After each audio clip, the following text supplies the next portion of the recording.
Of the Electronics and Communication Engineering Department, Techno India University, I would like to welcome you all to the first ever departmental webinar conducted by us. So we have got a vast array of speakers from both the academia and industry. And to start, it's my honor and privilege to introduce you to our first speaker, Professor Dr. Ashik Pal. He is from the Institute of Radio Physics and Electronics. The following is the brief biodata of Dr. Pal.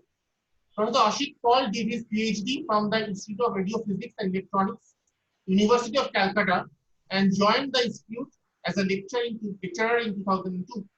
He became a professor in 2014. He takes courses on radio wave propagation, satellite communication, and navigational electronics at the bachelor's level, and GNSS radio astronomy at the master's level. His main area of research interest is signal in space SIS performance, evaluation for satellite-based communication, and navigation systems. He has conducted several research projects sponsored by ISRO, DST, and US Air Force Research Laboratory, AFRL. Presently, he is the principal investigator of the ST radar project at University of Calcutta and US Air Force STINDA project at University of Calcutta. He has led an international multi-institutional GNSS project involving scientists from Italy, Denmark, UK, Cyprus, and India during 2017 and 2019 at International Space Science Institute, ISSI, Bern, Switzerland.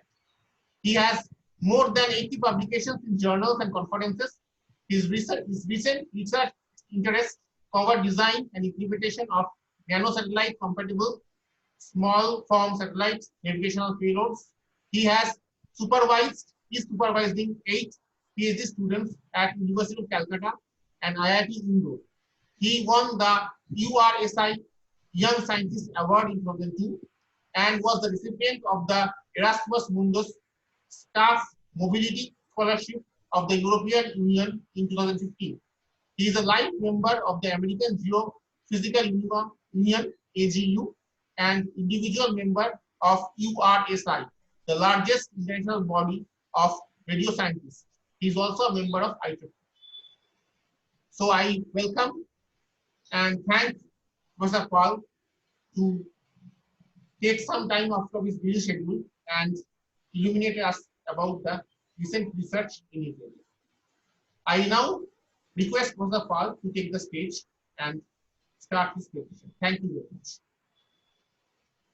Thank you, Dr. Mukherjee, for your introduction. And at the onset, I'd like to thank the organizers of this webinar, that is the Electronics and Communication Engineering Department of Techno India University. So, I will now share this presentation, and just let me know if I have done it correctly or not. Can you see the screen now, the presentation? Not now. No, sir. No. Okay, okay. So I will just a minute.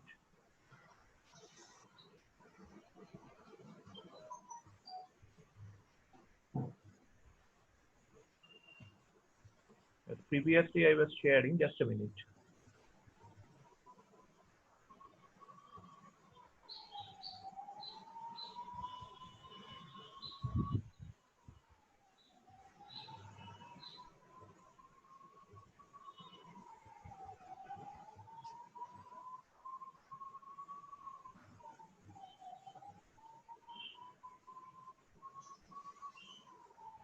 There is an option, sir, share screen. You just click on it. Yes, but this particular thing is not opening now. Just a minute. The Zoom interface, I could see that as a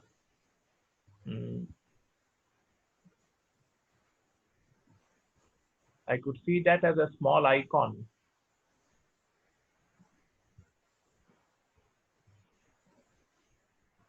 Sir, where you can mute, unmute in that particular line, you will be get the share screen, sir.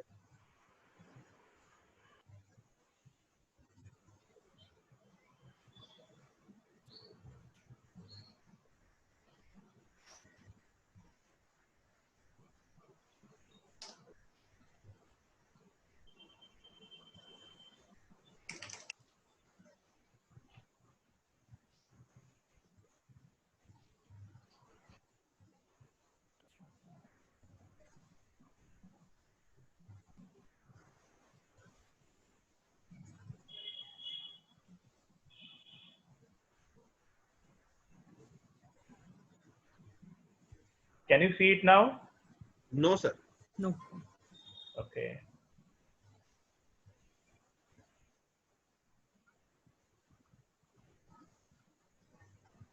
So let me just move out. Just click on, sir, share screen. No, that black small icon that is appearing on the right, but it is not opening.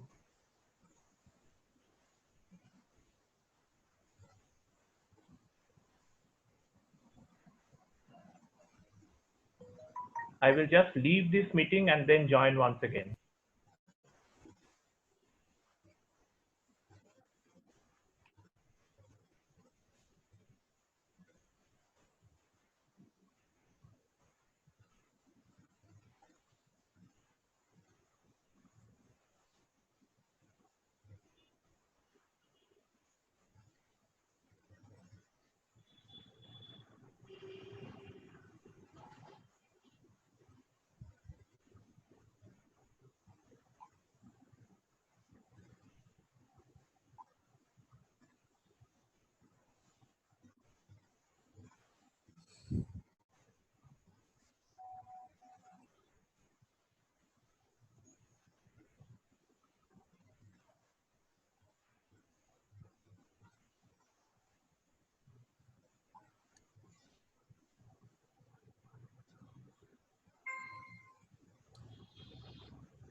Hmm.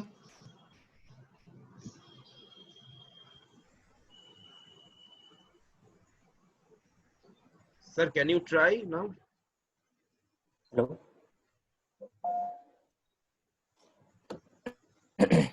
Hello. Yes, sir. Now, sir, is absolutely, okay. You Yeah. just disable the annotations and you can No, start. this is Ashik Pulse, first speakers. Yeah. Yes, sir. I'm just connecting to them. ना वो उनके এখন disconnect বারণ हो এখন गया, फिर से मैंने कनेक्ट किया. या हाँ, मैं अभी अंदर हूँ अभी कंप्यूटर के थ्रू. हाँ. या Professor Paul, you can start with your presentation. Thank you. या উনি বোধহয় ট্রাই করছিলেন, এই জন্য এই প্রবলেমটা হচ্ছিল আশিক দ্যাট। এই প্রেজেন্টেশন চলার মাঝখানে উনি ট্রাই করছিলেন। Now he can unmute himself.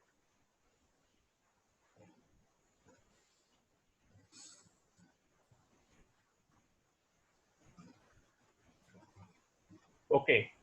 So can you see the screen now? Yes, absolutely visible. Okay.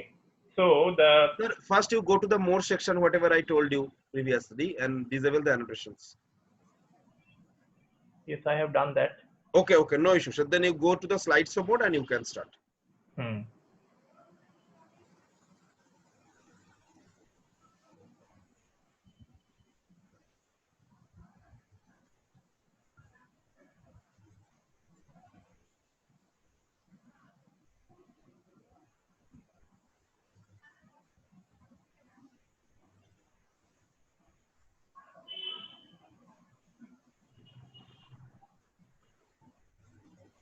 Okay.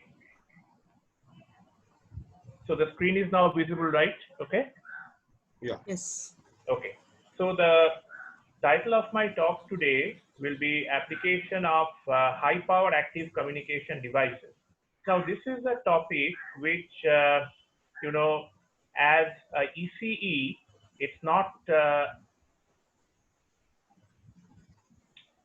what is happening? This, why is it frozen?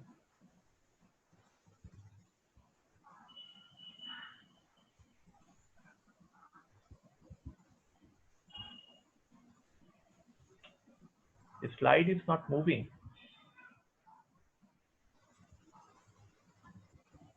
Sir, you going down. Where is it? Skin big and small. No, that is. I am trying to. Just go I to am the trying. slideshow. Then it will be done. No, I am trying to do that, but I don't know why this is happening.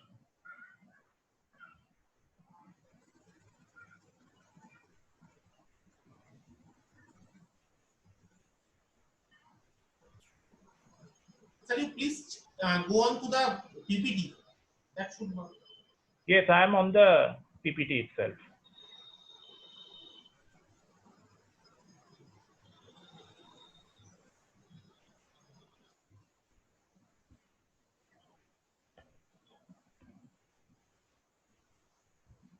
Somehow this PPT itself is not responding. I mean, I'm trying to move to the next slide.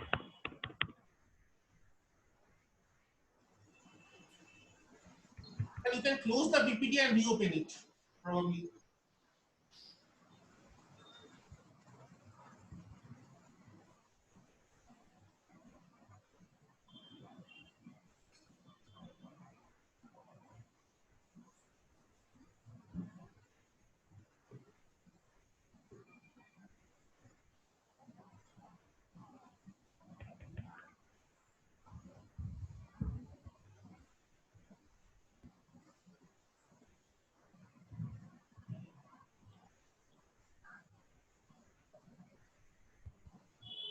Okay, so this is actually just a minute.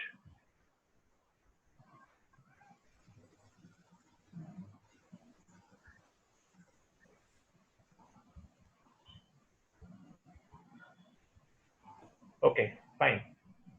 So, as I was mentioning that students of electronics and communication engineering department, they are mostly familiar working with signals which are relatively low. That means they vary in their power level from maybe a few milliwatt to at best a watt. But the fact remains that there are several, very important applications of high power. By high power, we mean of the order of kilowatt, and sometimes it could also be like of the order of megawatt active electronic communication devices. Now, these devices are not, so to say, off-the-shelf items. That means you cannot go to a shop and just buy something like that. They may not always be available to civilians, but they are mostly operated on an institutional basis. Like, for example, it could be something which is operated by the government or owned by the government of a country and is operated, for example, a radar, which is, the point that I would like to focus on this in this lecture. So what happens is that the civilians, they mostly benefit from the output deliverables of such systems, although they may not individually possess that particular system or that particular instrument. So my department, the Institute of Radio Physics and Electronics of the University of Calcutta, that is actually the first university department in India to start postgraduate teaching in electronics. And the founder of our department, late Professor Shishir Kumar Mitra, he was one of the first in the world to suggest the use of radars for different kinds of observation, for example, the atmospheric observation. And he suggested this way back in 1935. And his book, like, for example, The Upper Atmosphere, that's a book which is referred even today for courses on radio wave propagation, not only in our department or our country, but also abroad.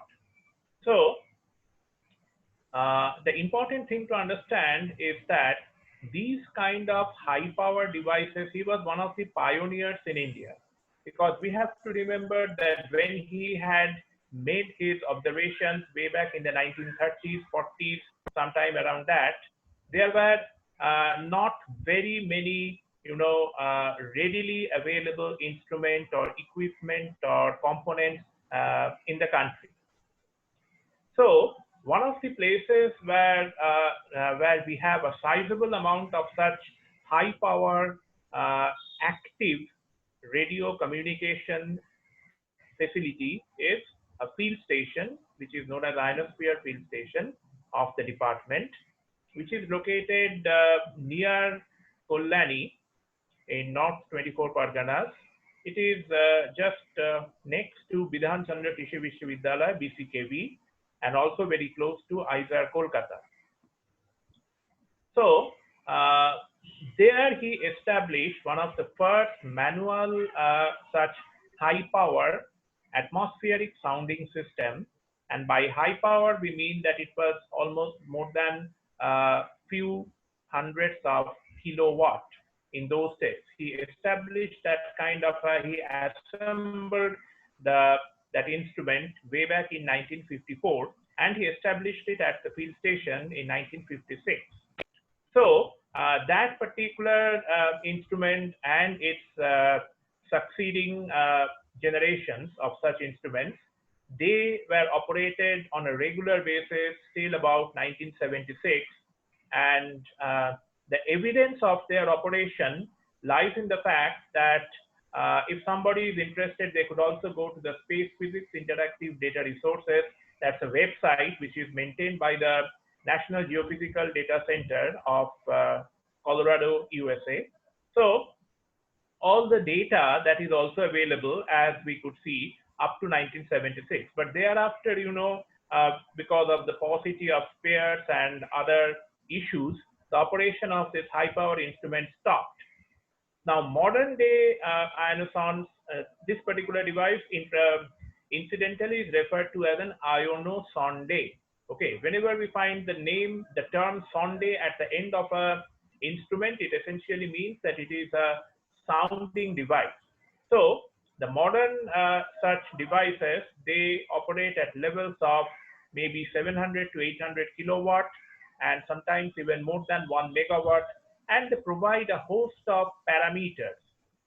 And the natural question for an ECE student or faculty would be that what purpose does it serve as far as ECE department is concerned, or ECE people are concerned? That's the answer to that lies in the fact that the quality of radio communication links, whether we are communicating from one point on the surface of the earth to another, or we are communicating with a satellite, like nowadays it is very much prevalent, although sometimes unknowingly we are using such services without knowing that we are actually using satellite-based systems and services. So the quality of these radio communication links, they play a very important role. Like, sometimes what happens is that before the advent of this direct-to-home telecast systems or transmission systems, we used to have, these other kind of facilities whereby we used to watch sometimes, football matches which were played outside the country, like World Cup matches, football or cricket, whatever. So sometimes we used to have these link failures. So other than hardware failure, either at the transmission end or at the receiving end, such link failures are usually attributable to poor quality of radio links. And that poor quality of radio link is usually, that is a major loss of revenue for any communication based company, because during that period they won't be able to transfer the data, so that will result in loss of revenue for them. So for that purpose, understanding the quality of radio communication links, and if there are any kind of forecasts available that there may be some kind of disruption which are not related to hardware, either at the transmission or at the receiving end, but mainly attributed to the medium through which the signals are propagating, then that kind of a forecasting system is extremely useful for the communication engineers as well as for the communication services based companies. Then another very important thing which happened around the 1930s and 40s was that a British science fiction author, Arthur C. Clarke, he wrote a book, Extraterrestrial Relays. He wrote a book, 2001 Space Odyssey, where he first used the term extraterrestrial relay. He did not use the term satellites as we know nowadays, which is more popular nowadays. Uh, he instead used the term extraterrestrial relays, and we have to remember that the first successful launch of satellites, human launch of satellites, was only in 1957. So he wrote this book in 1945. He was a science fiction author, and as is expected from a science fiction author, he had ideas which were way ahead of his time. So when he wrote that book in 1945, he first put forward this idea that we could put a number of artificial objects in space which could actually act as both transmitters as well as receivers of signals, of radio signals. And using a number of such objects in space, artificial objects in space, we could achieve total global communication. Okay, and of course, the height has to be specific. The height above the surface of the Earth has to be something like 36,000 to 40,000 kilometers above the surface of this Earth. Now, the point to consider over here is that even when we consider the huge improvement in satellite-based systems and services presently, these kind of services are still limited by very low levels of power. Like, for example, the amount of flux density which is available at the Earth's surface for a typical geostationary communication satellite. I'm using this term geostationary, assuming that the students are, a little bit acquainted or familiar with this term, geostationary. Okay, that means something which is stationary with respect to geo or Earth.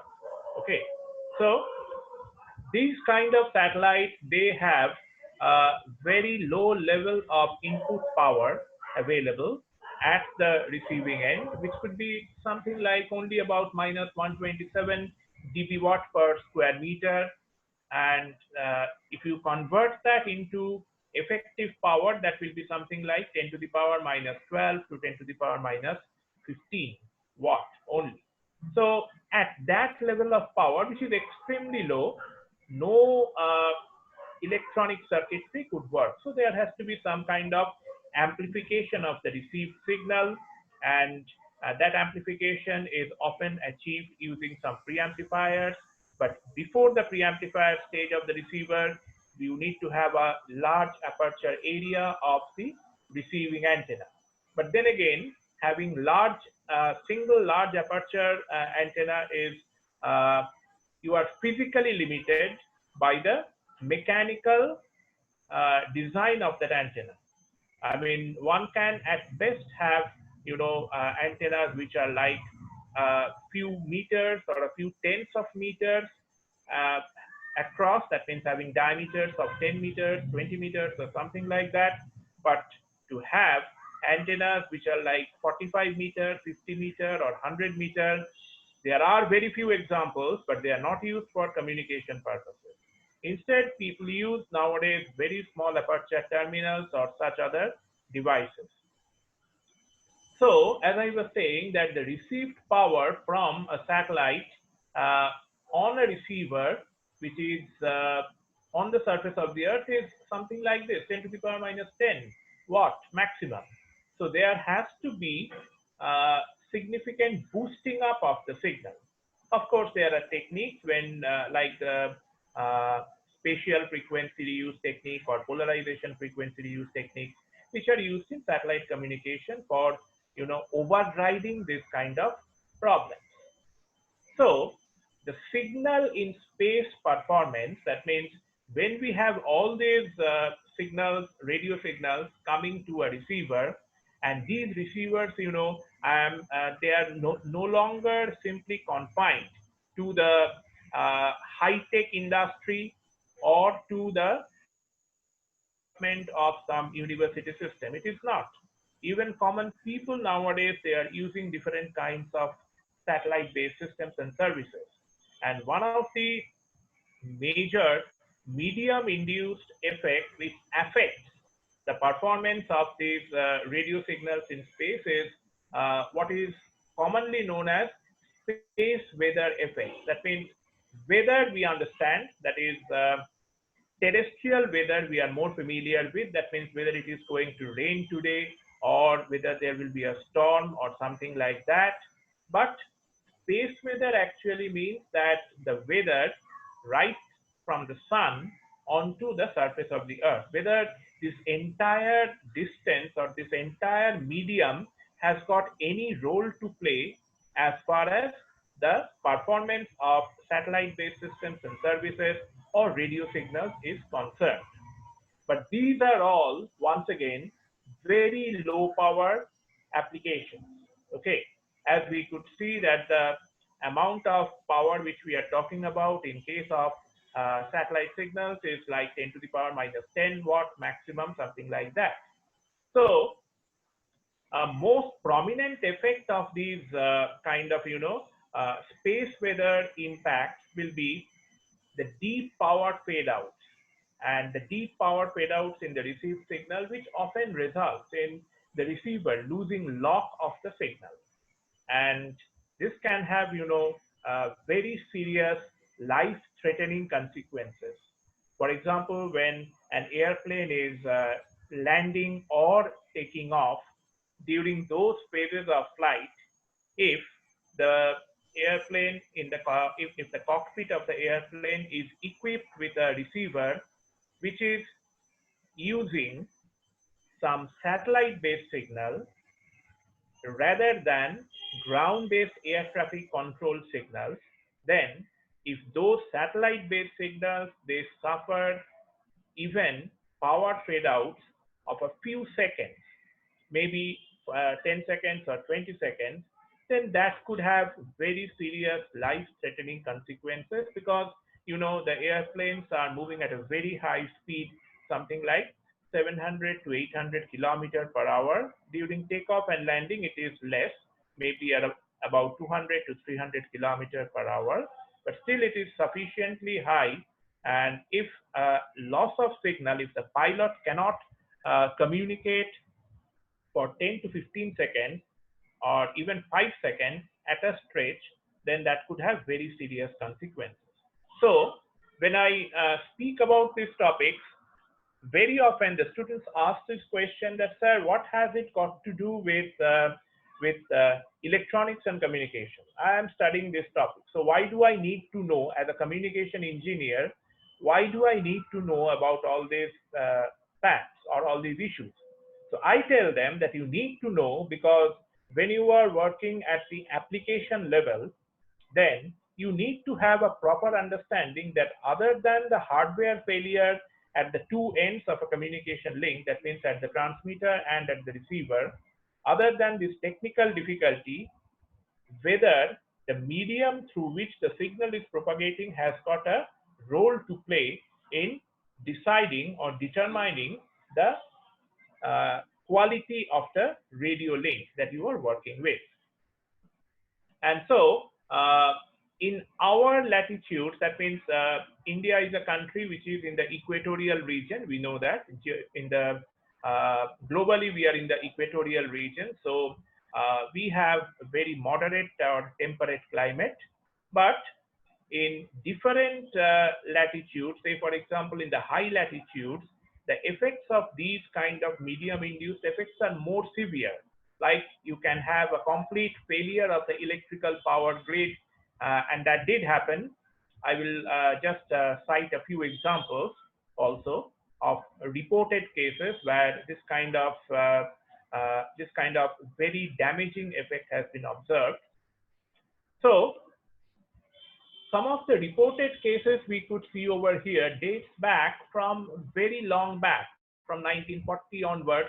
That means these were the different cases, and one of the more recent ones is this 1989 case, and something also happened around 2005-6, around that time, when a large part of the northern US and Canada, they their electrical power grids, they completely collapsed because of this kind of some geophysical event. Okay, and as a result, the people in those parts, they had to live without electrical power for some days, and that resulted in loss of life, a huge number of loss of life of nearly 20 of nearly a few hundreds of people, they died as a result of that, and because of the cold, and they need this kind of electrical heating system in those high latitude countries to maintain the lives. So one of the high power devices which our university is presently building up, it's a conglomeration, or it's an assembly of both a transmitter as well as a receiver. The receiver will have both a analog part as well as a digital part. So that is commonly referred to as a stratosphere troposphere radar. And this is actually a facility which is being built up with the support of the Science and Engineering Research Board of the Government of India. And what it does, what this kind of a radar does, is something which I had mentioned in one of my initial slides, that they actually provide information about the atmospheric weather, and that ranges from a wide range, starting from about 1 kilometer and going up to about 20 to 25 kilometer. And in a different mode, this radar could also be operated to obtain information from the atmosphere, which is about, say, 200 to 300 kilometers, sometimes even 400 kilometers above the surface of the Earth. Now, the major objective behind setting up of this radar is that, we had this very recent cyclone Amphan generated in the Bay of, which developed in the Bay of Bengal, and that created a huge loss of lives and also property and crops, and has left our state of West Bengal in a very poor state, in a very poor status presently.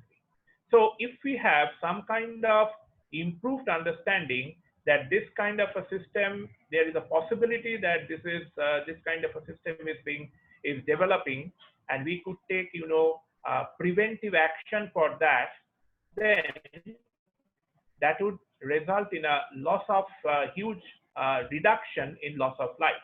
So other than that, one of the features which are associated with all these nor'westers which also develop in the Gangetic Bay of Bengal during the pre-monsoon period, that means in March and April, which are popular, which are locally known as Kal Boishakhi. So all of these phenomena are associated with severe wind conditions. And when we have these severe wind conditions, then other than the loss to human lives and property, we could have several other applications of this as well. Some could be strategic application. By strategic application, we mean that it could have a role to play in defense of our country as well. So very near to Kolkata, within a few hundred kilometers, we have this missile test range at Chandipur in Odisha, and they launch their missiles, they launch their missiles from there. So the trajectory of these missiles, and the flights, that means which path the missile will take, that is often highly influenced if you have this kind of severe wind conditions. So that information we could provide them in advance, that there is a possibility that there will be huge wind forces acting over a certain period of time in a day. And so the trajectory of the missiles, they could be quite different from what we normally expect. So with that objective, this kind of a radar is being set up now, and the location of this radar is also unique because one of the nearest such, this will be only the first 50 megahertz radar to be set up in an Indian university. The frequency which is at which this radar will operate is around 53 megahertz with a bandwidth of about 4 megahertz, around that. So this will be the first 50 megahertz, around 50 megahertz active phased array radar. Active. By active, we mean that we will have both transmission as well as reception capability as is expected in a radar. Okay. And this will be only the third such radar in India. There are two previous ones, but both of them are around the southern part of our country at Tirupati and near Chennai. And those radars are operated by the Indian Space Research Organization, or ISRO. So this will be the first around 50 megahertz active phased array radar in an Indian university when it is finally commissioned. So when I am talking about the power which is available from this radar, is that this radar is something which is quite different. You know, sometimes when we go, to the Indian Meteorological Department, IMD, in Alipur, okay, there we observe that they have, radars which are like small rooftop parabolic dishes, okay. But in our case, because the frequency is lower, around 50 megahertz, so the radar structures are much bigger. So this particular schematic, can everybody see this schematic? Can you just confirm whether you are seeing this schematic or not? Yes, sir. We can Yes, see. yes, Okay. absolutely. So when we are, finally implemented, fully implemented, this schematic of the radar will be something like this. That means there will be total 475 number of transmitters and receivers and Yagi antennas. Okay, I think the students, they are, I think, a little bit familiar with the Yagi antennas. It's the kind of antenna that you might not have seen, but your father or grandfather might have seen them. That was the kind of antenna that was used for TV transmission before we had all this direct to home transmission systems. So all these 475 antennas will be largely arranged in hexagonal grids, and you could see all these hexagonal grids. Each of these grids will have about 19 antennas, 19 transmitters and receivers, and there will be 25 such sub-arrays. Now, when I'm talking about high power, you will be very surprised and interested to know that each of these transmitters have a peak power of 2 kilowatt. So when we are having 475 number of such transmitters, we are effectively talking about a peak transmission capability of 950 kilowatt, close to 1 megawatt. But of course, we will be operating most of the time at about 5% duty ratio, okay, because transmitting nearly 1 megawatt of power is a huge thing. I mean, in one of my first slides, I have shown that most of the times, students of electronics and communication, they deal with signals having power levels of a milliwatt, a few milliwatt, and extending to a maximum of maybe 1 watt or something like that.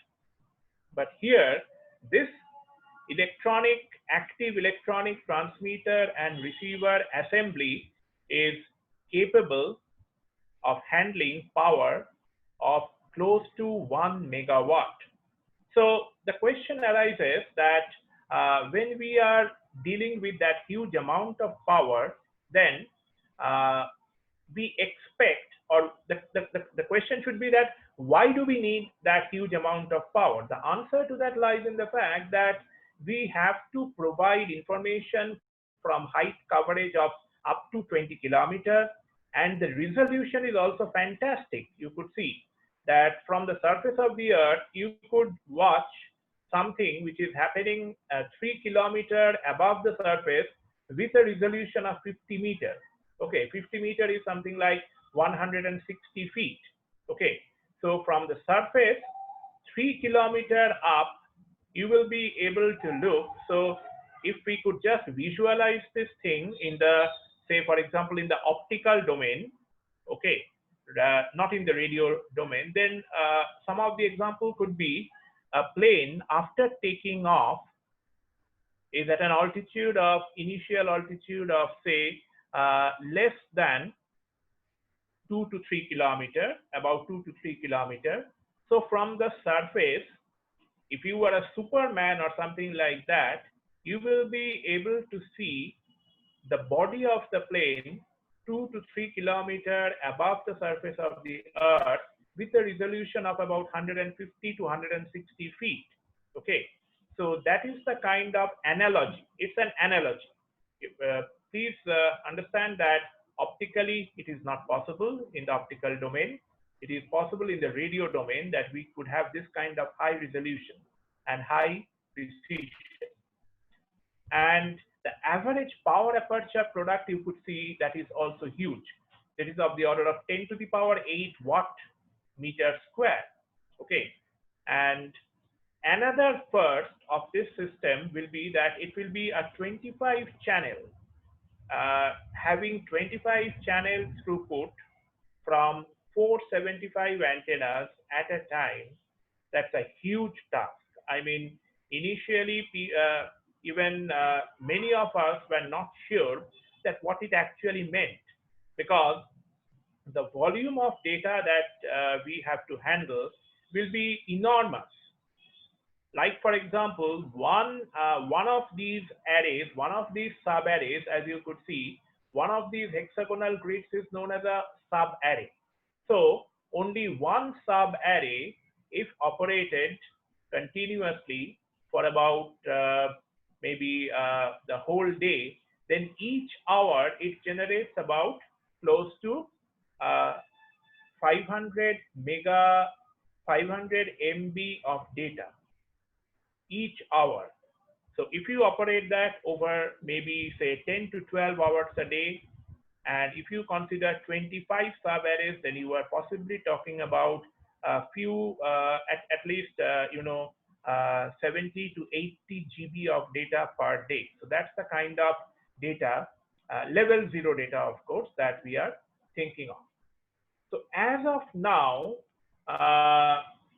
the status of this system, of this main sub-array, is that all these, antenna pillars, they are ready. Part of this, I mean, the antennas have to be mounted on them, and one sub-array we have already installed, and that sub-array is operational, and that sub-array in fact provided us with very important information during this last cyclone Amphan.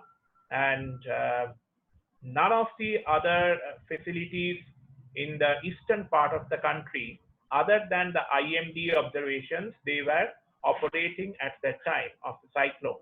But fortunately, we could operate till about 5 o'clock on 20th May, 5:15 in the evening on 20th May, and we could get some very important and very interesting observation using this high power device.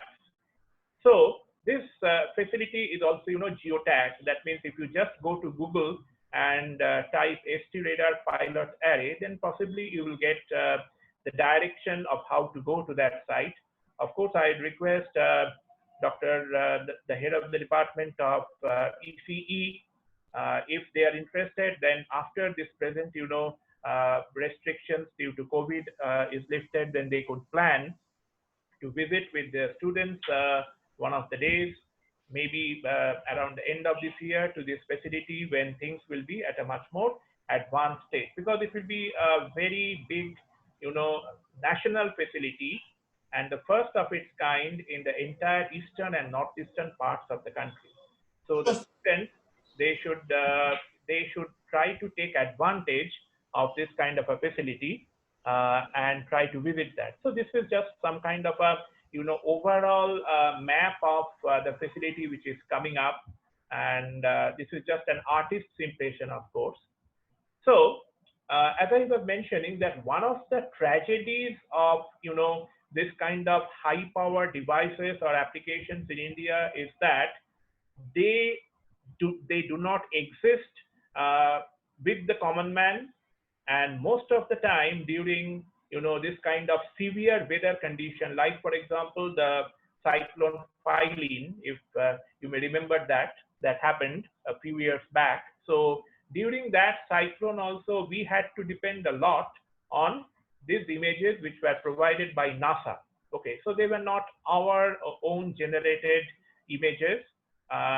So that is why during this particular cyclone Amphan, and also previously, we made it a point that we would like to see that what is the kind of information that one subarray, which is already functional at the site of the field station, how much information and what is the quality of that information that we were able to get from this kind of a facility.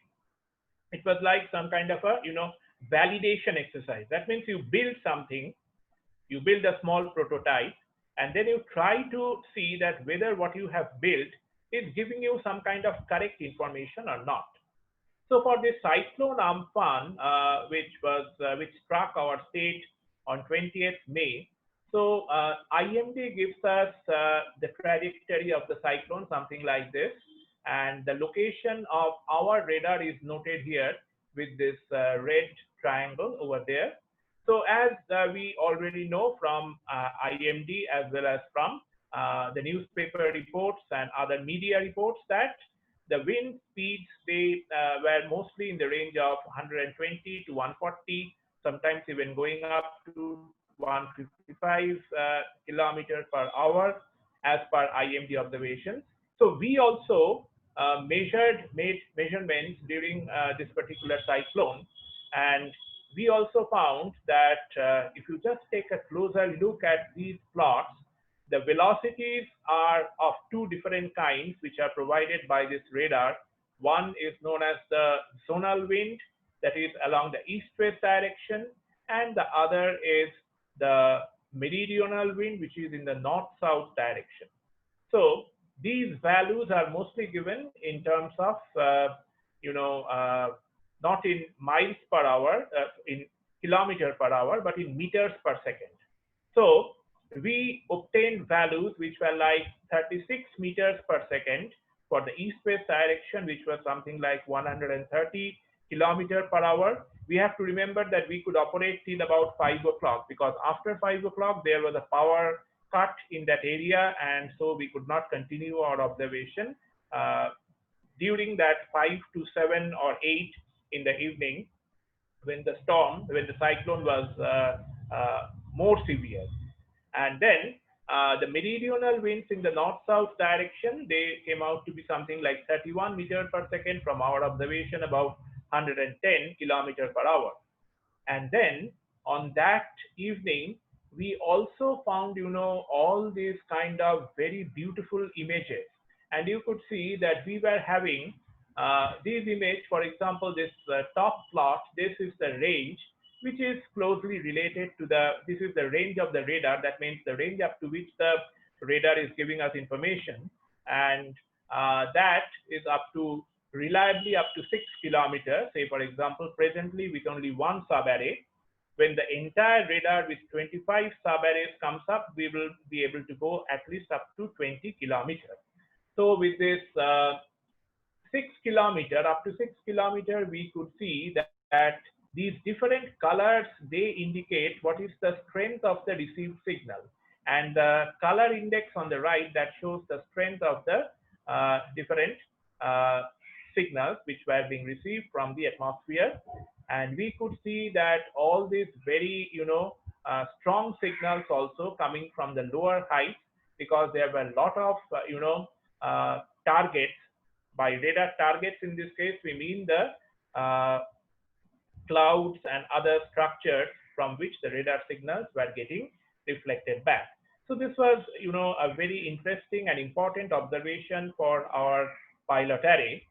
And this was when we operate the radar in the kind of lower atmosphere mode, where we could go mainly up to 6 to 7 kilometers presently with one subarray. there is another mode of operation of the radar where we could go up to a few hundreds of kilometers, which is something which I won't go into the details of how that is achieved, because that is a condition which is satisfied when the radar signal becomes orthogonal to the geomagnetic field lines. We have in our high secondary classes, we used to do one very simple experiment. That means we used to put a bar magnet and sprinkle some magnetic material around that, and we used to see that they used to arrange themselves in a definite concentric pattern, and those patterns we used to refer to them as the geomagnetic lines of field, okay, field lines. So when the radar signal is orthogonal, that is actually some kind of a simulation we used to do for the earth itself, because for earth also we have, or we assume that there is some kind of a magnet at the center, at the core of the earth, and as a result we have all these geomagnetic field lines originating from one of the poles of the earth and terminating at the other pole. So when the radar signal is at right angles to these geomagnetic field lines, we receive signals from as high as maybe a few hundreds of kilometers. As we could see, we were getting signatures last year around, sorry, from around 130 or 140 kilometers, and similarly on another day in June last year. So all these issues of high power, they bring us to my present day interest, very recent interest over the last, say, 1 year, that some of my students, they are also working on that, which is like, wireless power transfer. Because we have seen that the high power devices, they are limited. Everyone cannot have such high power kilowatt or megawatt order devices available, readily available, because they are very expensive. Okay, like this kind of a radar costs something like maybe more than 10 to 15 crores. Okay, presently.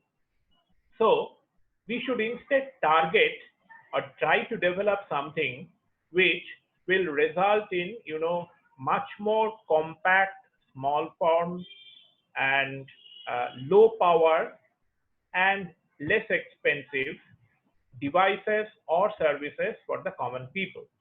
So nano satellites is something which we are, which we hear a lot about nowadays. Okay, our country is also having is trying to develop some kind of nano satellite capabilities. And when we talk about these nano satellites, one of the important things that we have to keep in mind is the fact that these satellites, being small in size, they have a severe limitation of the amount of power backup or the power generation. In case of satellites in space, the power generation mechanism is only possible through the solar cells or solar panels which are present on board the satellite outside their body, which receive the incoming solar radiation, and they convert that to electrical energy to drive the various systems which are present within the satellite itself. So when we talk about big satellites, communication satellites, they have huge surface area, so they could also install very big solar panels, and they could get a significant amount of power from the sun, because at the geostationary altitude, each square meter of solar panel receives nearly 1.4 kilowatt of incident solar radiation, 1.4 kilowatt of incident solar radiation per square meter at the geostationary altitude.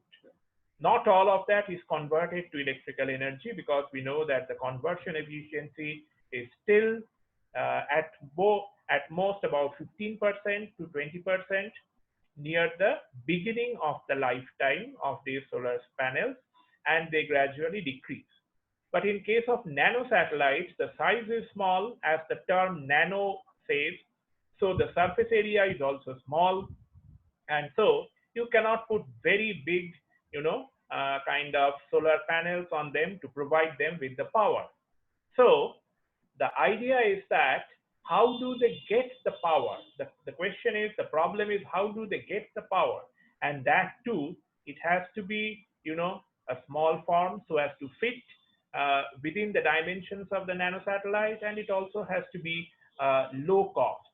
Okay, so some of my students, they are working on that, and they have actually, designed, they have actually simulated uh, with in collaboration with with ISRO, this kind of a wireless power transfer, and they were working in Bangalore with ISRO, and they were supposed to get, actually the fabricate this kind of a device, but unfortunately in March this lockdown happened, and so they had to come back.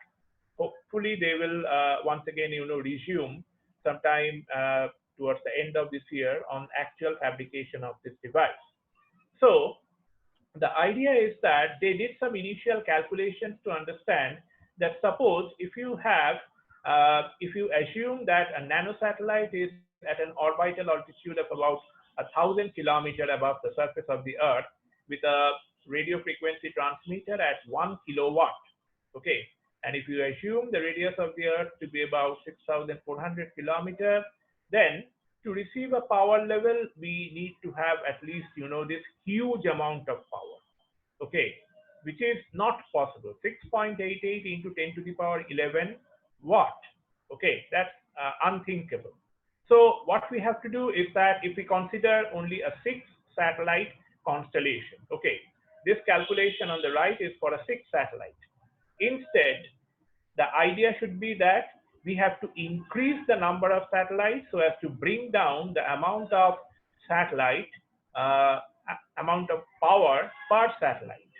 And so they did some kind of a reverse calculation using, this freeze transmission equation. I think the ECE students are familiar with this, the amount of power received, which is calculated using this freeze transmission equation. And they came up with nearly 160 satellites. So 160 nanosatellites, it's not, I should say, a very big deal. It is possible. What is not possible is to get this 6.88 into 10 to the power 11 watts, but getting 160 nanosatellites in orbit at 1,000 kilometer altitude is something which is feasible.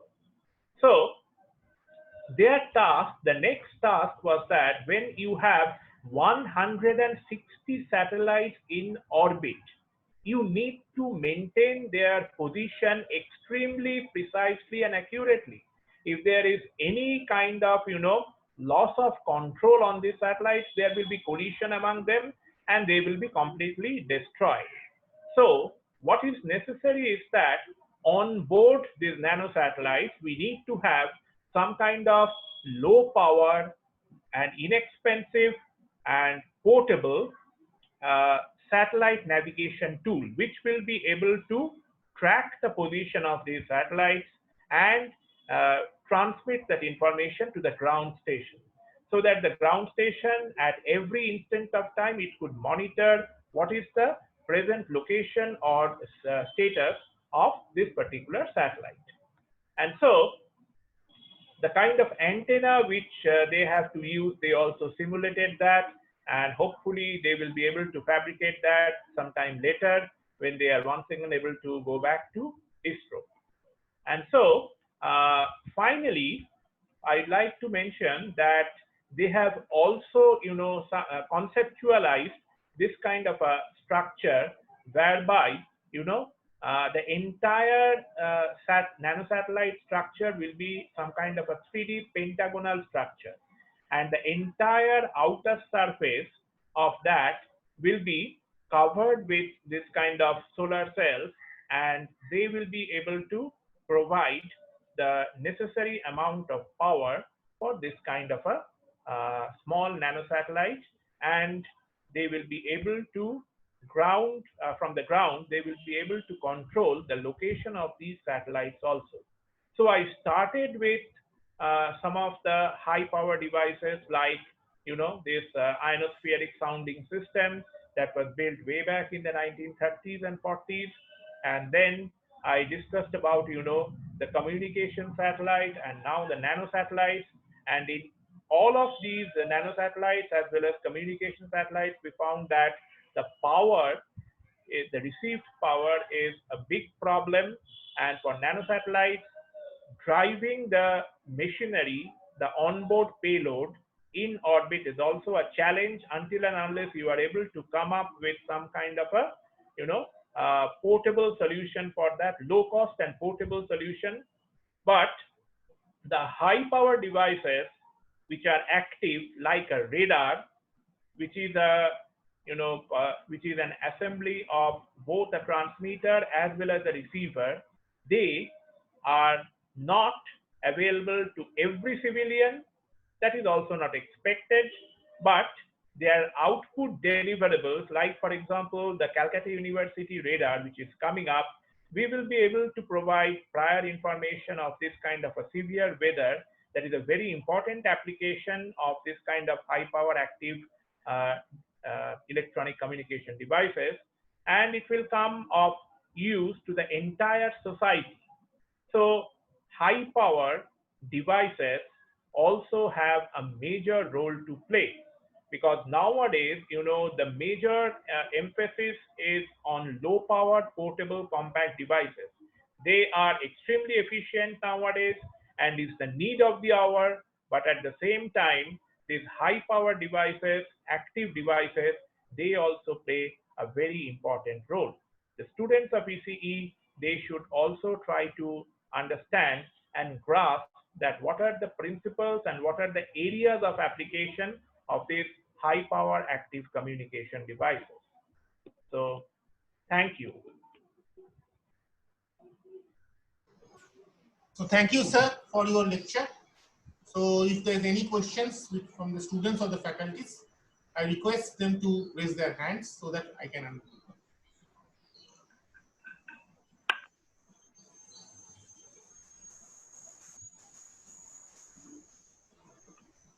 Okay, sir. So I have a question. Yes. So what is the outage probability of a satellite link due to this this space weather conditions you described? What is the See, the outage probability is that we have to understand it from the receiver point of view, because the transmitter on board the satellite, we do not have any access or control over that. It is mainly controlled by the agency or the organization which has launched that particular satellite. Now, from the receiver end, the problem is that every communication receiver has got a phase lock loop, and there are certain frequency ranges as well as within which it will be able to track the signal or lock the signal. At the same time, every communication receiver has a noise floor. That means there is a minimum value of signal below which the receiver will not be able to receive the signal or process the signal. So that is what is referred to as, so when that kind of a situation happens, that we have these deep power fade outs, and associated with those deep power fade outs in the medium of propagation, a particular receiver loses lock of the signal. So that probability is highest in the equatorial region as well as in the polar region, because geographically these are the two regions which are most severely affected by what is commonly referred to as the space weather effect. So these two regions, they could have sometimes the phenomena of rapid and intense fluctuations of the signals happening for at a stretch maybe 30 to 40 minutes on a particular evening. Okay, and when we have this kind of a huge disturbance period for these radio signals, so the strategy which is applied by some of the larger communication industries is that they shift their payload to some other communication satellites which are not within the affected zone. Okay, these radio signals and the disturbances which affect them, they have got a spatial distribution. It is not that it is present everywhere all the time. They have got a definite time period when they are most active, and they have also got a definite, spatial region over which they are most active at a time. So when something is happening, maybe over a certain region, if the entire communication payload could be shifted to another satellite which is available with that agency, which is not affected at that time, then this kind of a problem may be avoided. Thank you, sir. Now one of our students has a question, so I unmute her and request her to ask the question. Thank you. Good morning, sir. Good morning. I have a question that as you have shown some of the images which was taken and recorded during the time of Amphan, which strike the Bay of Bengal. So I just wanted to know that in brief, can you please explain in brief that how actually the pictures are captured, the working of the radar, that how they capture the atmospheric conditions and all that, means in brief, because actually it's not possible to elaborate on it. So actually in brief, that how those pictures are actually recorded and perfectly it is demonstrated through that yes, it's striking here and it's off the coast this side or that side. I want to know that. Okay, so let me just go back to that slide. Okay, so this particular image, this is actually, available on the website of IMD, as you could see over here. The link is given over here. This is the website of IMD, Government of India.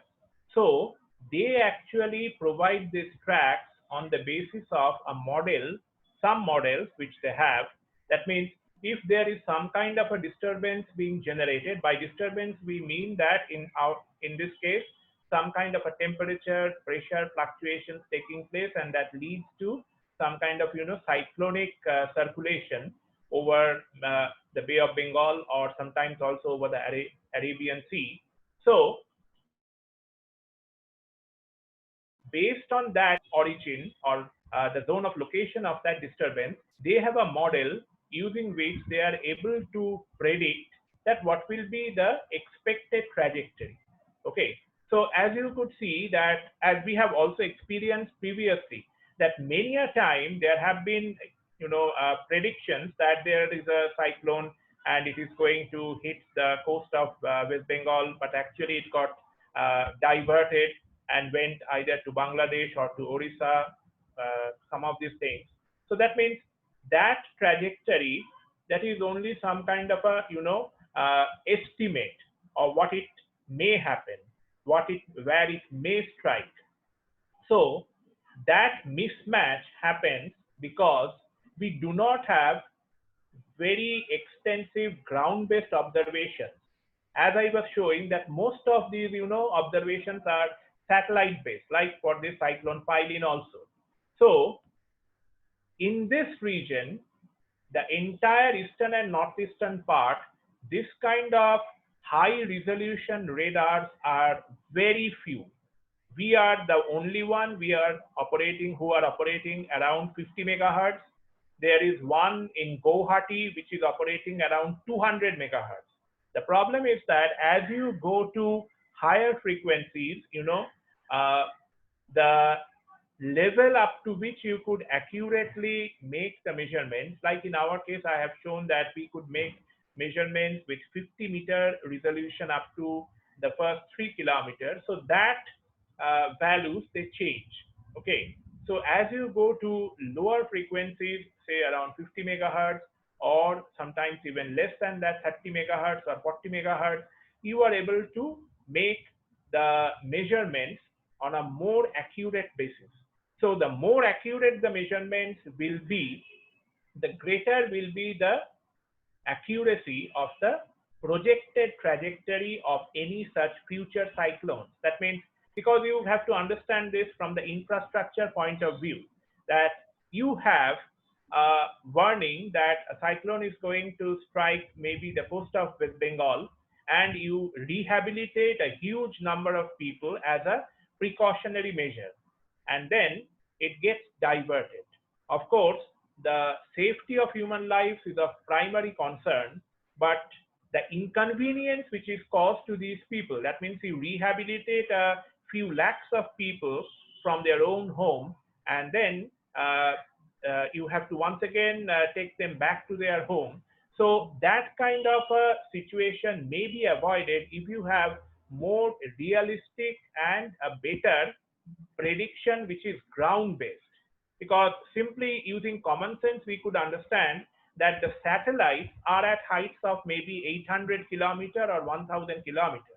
So from 1000 kilometer, they are looking down at something which is happening maybe at 5 kilometer or 10 kilometer altitude.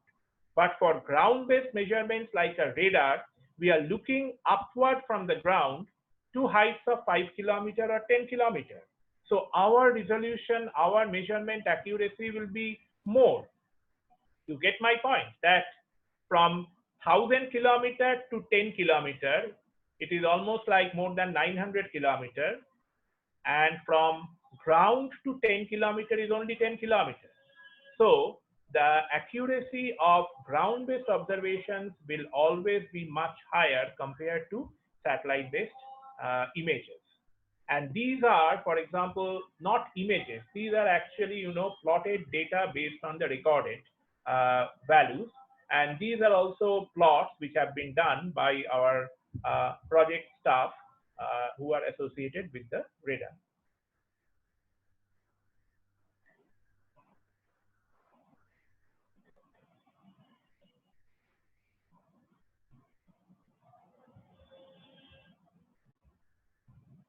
Okay. Thank you very much, Professor Paul. Are there any other questions?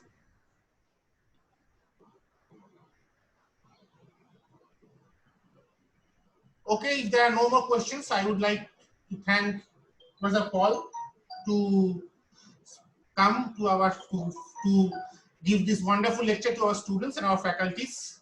So thank you very much, Professor Paul. Thank you, and we would like to have you again in as soon as possible. Thank you, sir. Thank you very much. Welcome.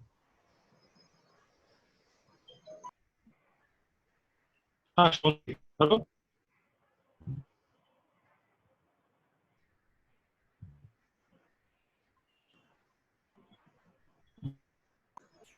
Who will be the next speaker? Mr. Ashutosh or Mr. Abhishek? Yeah, I'll take it up.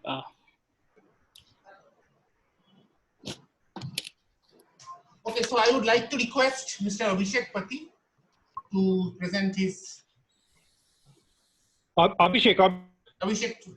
Ashutosh Pati na Abhishek. Tarpore Ashutosh. Okay, so I would like to request Mr. Abhishek Sakaram to give his presentation. Yeah. Okay. So before that, a brief introduction. Abhishek. An introduction to him.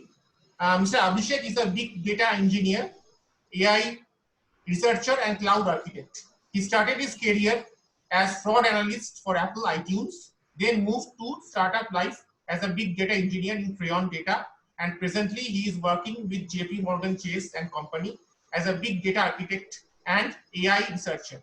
Apart from corporate life, he spends most of his time playing with different developments and models associated with AI in different domains. He holds BTech in Electronics and Communication Engineering from Indian Institute of Technology, Dhanbad, and Masters in Artificial Intelligence from University of Texas, Austin. He is a professional musician and loves playing songs. So I would like to request Mr. Abhishek to start with this presentation. Thank you. Thank you. Thank you. So before I start, You share your screen. Yeah, I'm sharing it. Yeah. So before I start, I just want to give a small intro apart from that. So I'm an electronics and communication engineer myself, and I've been working with IoT a lot in the initial stages after my graduation, and that was the place where I got connected with the big data ecosystem, and the reason why that happened is exactly because you all are pretty aware about what IoT is and what happens on the front end, but there is also something which happens on the back end of IoT. So you put up sensors everywhere, you create a smart ecosystem, and you collect the data. So where does this data go and lie? So that is the biggest challenge all the companies, corporates, and the world is facing right now. So where does the data go? So you have so many sensors, so many transmitters and receivers everywhere, and the data is flowing continuously. So huge data is being generated. So where are you storing it? And this particular data is the information which you are targeting at. This is the most worthful, and this contains a lot of treasure and lots of information about what could be done. And people are not harnessing this importantly, like gaining information from this easily because of the quantity and the huge volume. So through this I came up and I got upskilled myself on big data. I've went through a lot of things, a lot of courses and stuff, and then this big data has again led me to the AI. So it's actually a journey which, so you before I start saying about AI, I should definitely introduce you to what big data is, because this is the skeletal system of the AI. If there is no big data, there is no AI. So let's dive into this. So I would, so in my presentation, the first 30 minutes, I would like to introduce what is big data and why this is necessary, rather than how to deal with it. Because how to deal with it, there are a lot of resources out there where you can actually get upskilled and stuff, but none of them actually explains you why you need this, or what problems and situations have arisen in our in the world, which actually led to tackling this big data ecosystem, and kind of creating all the skill sets and softwares for handling this big data stuff. So let's go to this. So yes, so it's very ironic and paradoxical to say that something of big data, or the concept of big data, has actually arisen from the pictures which I am actually showing you. So I think most of you are aware of what CERN is. CERN is European Center for Nuclear Research. It is in Geneva. So they actually deal with a lot of particle physics stuff. And if you have heard about Large Hadron Collider, that was actually built at CERN. So this is the place which actually, you can say, the birthplace of big data architecture and the ecosystem. So what happened is, I have to take you 50 years back, around 1960. So during 1960, all these people, or the scientists who are in CERN, were researching a lot on the particle physics and God particle, which is boson, and all these things. And they were getting huge amounts of data, and they did not know where to store it. So during that time, if you are aware of this, there are certain computers which are called mainframe computer systems. So we generally know what like a computer is something which we use as a laptop or a PC and stuff, or there are certain supercomputers. But mainframe computers are a huge computers which almost the size of the computer and the system would be almost the size of a university, you can say. So they used to use such a huge computer, which is called the mainframe system, to compute and store data. And even now, people use these mainframe systems, especially in financial domains, and these banks and different commercial aspects, where this particular mainframe systems actually have a language called COBOL, which is on a lower level language. You can compare it with something like an embedded C. So because of this reason, hacking into these systems is very difficult. So they were using this particular system. Now the drawback of using this particular system was, this system was located in Geneva, inside the CERN Institute. And the people who were researching on this particle physics and the Large Hadron Collider and different stuff were actually scattered all over the world. Due to which there was a huge funding which went into this, and there was a huge exchange of money, where the governments had funded the travel of these scientists, and they had to travel to the on-site, like on-premises, the CERN Institute, where they interacted with this particular, data which is lying inside this mainframe system. So you could not access it remotely. How easily you can access it now? Even now we are accessing data and we are exchanging data through different, all this communication and verbal communication. That is actually happening because of the whole big data system which is actually running in the backend. So this actually created a lot of mess for scientists, and also apart from that, only 5 to 6 scientists can actually deal with or interact with the data at a time on this particular system. So 10 years after this, around 1970, CERN has developed a system. So basically we know what a World Wide Web is and we know what an internet is. So before even internet was born, CERN had come up with something called a CERNnet. So CERNnet is nothing but, I can show you this. So if you see the black and white picture on the left, on the top, that is what a mainframe computer is. And the whole floor and all the floors, especially, as I said, the size of a university, there are lots of disks and all such equipment lying over, and the whole thing consists of a mainframe system. So when now coming to the CERNnet, what these people have done is, as I said earlier, 5 people only can access the data at a time from this particular system. So they have split up the system in such a way.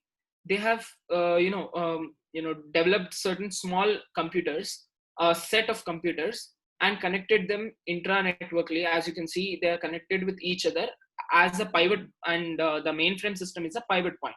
And from there, data is distributed in all these smaller computers. And this is how CERNnet was, implemented and evolved in CERN research facility. And more than 5, almost 30 to 60 scientists were parallelly exchanging and utilizing the data from this mainframe system. Now, coming to the next. So here I'm actually telling about the evolution of internet, because generally people think internet is evolved from by a computer science group, or no, it's not like that. Actually, presently you're studying in electronics and everything's happening like as you see. But once you come out of the academia and go into the corporate life, everything is actually interrelated. There is no electronics, there is no computer science, everything needs everything. It's a cluster which actually is stabilized because everything is interdependent with each other. So why I'm telling you this point is, how is the internet developed? Internet actually had the basis CERNnet. CERNnet was the father of this internet. So CERN researchers now wanted to, now as I said, CERNnet was only in the on-premises, that is inside the CERN Institute. Now such CERNnets began to develop all over the world, in USA, different parts of Europe.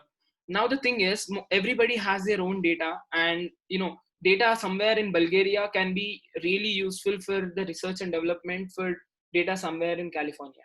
Now how do we connect these both systems? You cannot put a you cannot actually connect them through a wire or something, right? So you need to connect it somehow. So then these people came up with the internet. So internet was actually evolved from this particular CERN Institute, where they came up with the idea that individually you connect all these CERNnets inside the continents, like inside Europe or inside USA, and then connect them all to a single point, that is the mainframe in the CERN Institute. So that's how internet was evolved. And once the internet was evolved, there was a constant exchange and the remote access was possible. People don't need to, travel all the way to Geneva, to the CERN Institute, and start researching there. Now it is pretty easy. People could sit down at their, home locations, and they can start interacting with the data, and research was more easier and less costly. So most of the funds were actually now going into the research rather than expenditure of the scientists moving and traveling all over the place. Now, coming to the next thing which I'm talking about is the local computing and shared architecture. Now, this is around 1990. Now, all the physicists could easily access terabytes of data which are being, which are being generated, and everything was really easy. So it's almost, so when I said 1960 to 1990, it's almost 30 years, and all so much data has been generated. And CERN, which is a place having lots and lots of hard disks, huge computers, actually fell short of storage space. They need extra storage space, and they were thinking about how to collect this data and how to store it, because they have depleted their resources. Now this actually came up with the thinking of something called local computing and shared architecture. What this means is, let's talk about, so there is a CERN institute where data is being generated, and there are little other CERN nets all over the world where data is being generated.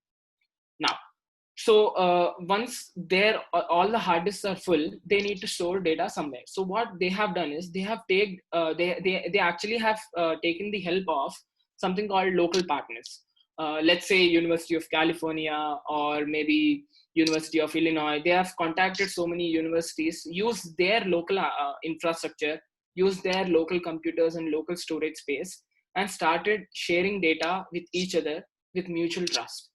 And that's how the shared architecture has begun. Now, instead of data lying entirely on on CERN premises, now the data is being split and shared in different parts of the world.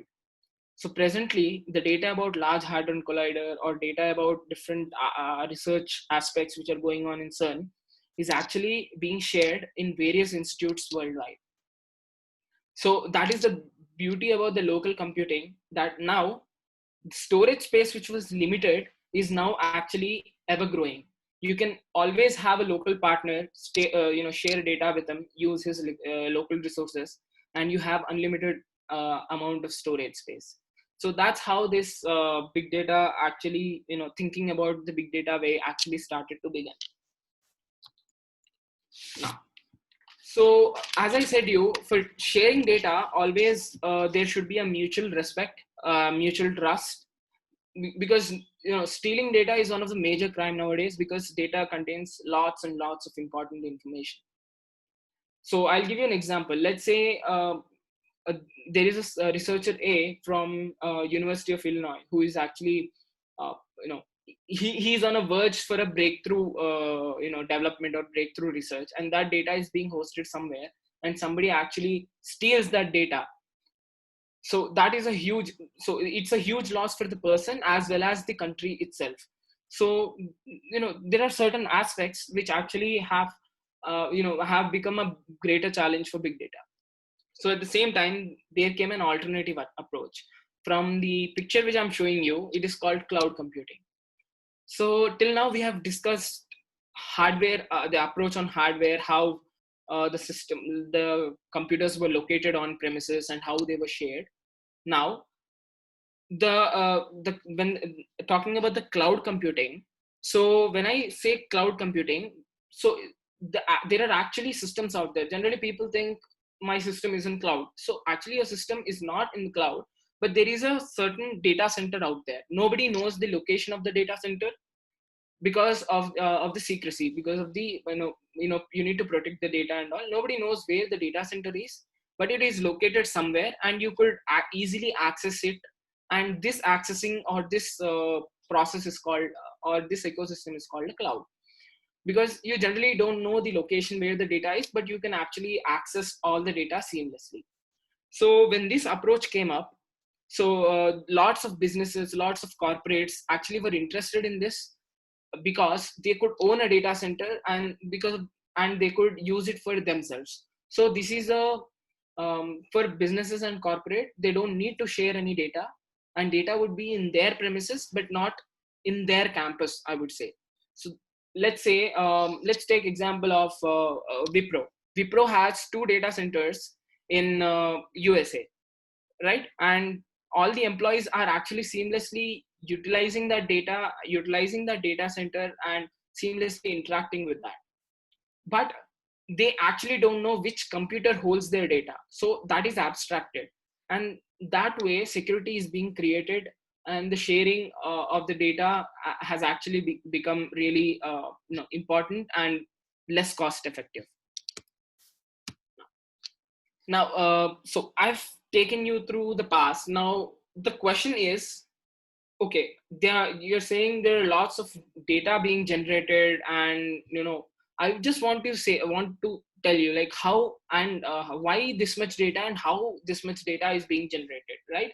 So the thing is, in about Large Hadron Collider. So Large Hadron Collider, as I have been researching a lot about that, so they generally study about the particle physics, where they study about the collision of the protons and collision of different subatomic particles.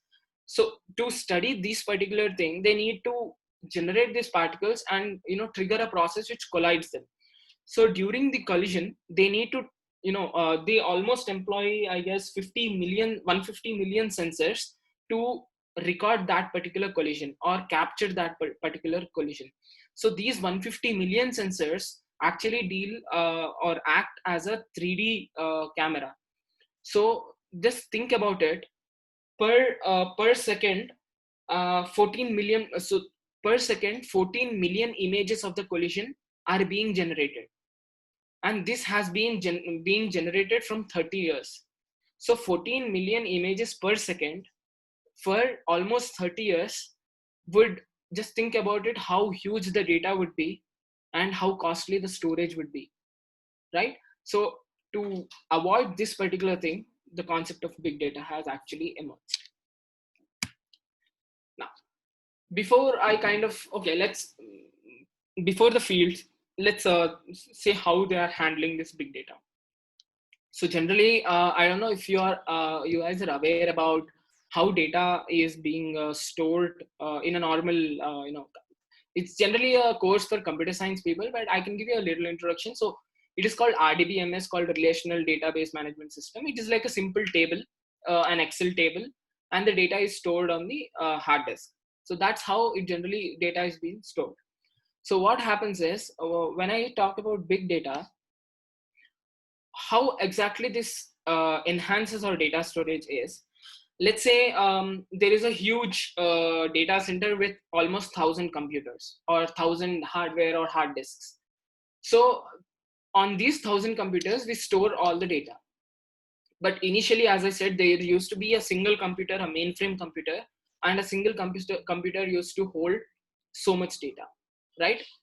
Now, even a small, let's say there is a small problem or a small technical issue which occurs in the mainframe computer or something, it leads to a huge downtime and the whole thing gets shut down, right? And that would be a huge loss for businesses out there who are running on real-time applications. A simple example would be, you go to a bank, let's say SBI, you go to a bank, you deposit certain money, and immediately you get that particular message in your phone that this much X amount has been deposited in your account, right? So that is a real-time application. Now, let's say that particular let's say SBI is employing mainframe on the back end for data storage. You have deposited certain money, and the mainframe computer system has some problem. Now you would never know if your money has deposited like perfectly, or was there any bounce back or something like that. You cannot know unless and until that system has come up. So that is the exact problem I'm talking about. What happens? So that is the reason people are migrating towards big data, because in big data there is no single system. There is a data center consisting of 1,000 systems. In JP Morgan, we have almost 350,000 computers in a single data center.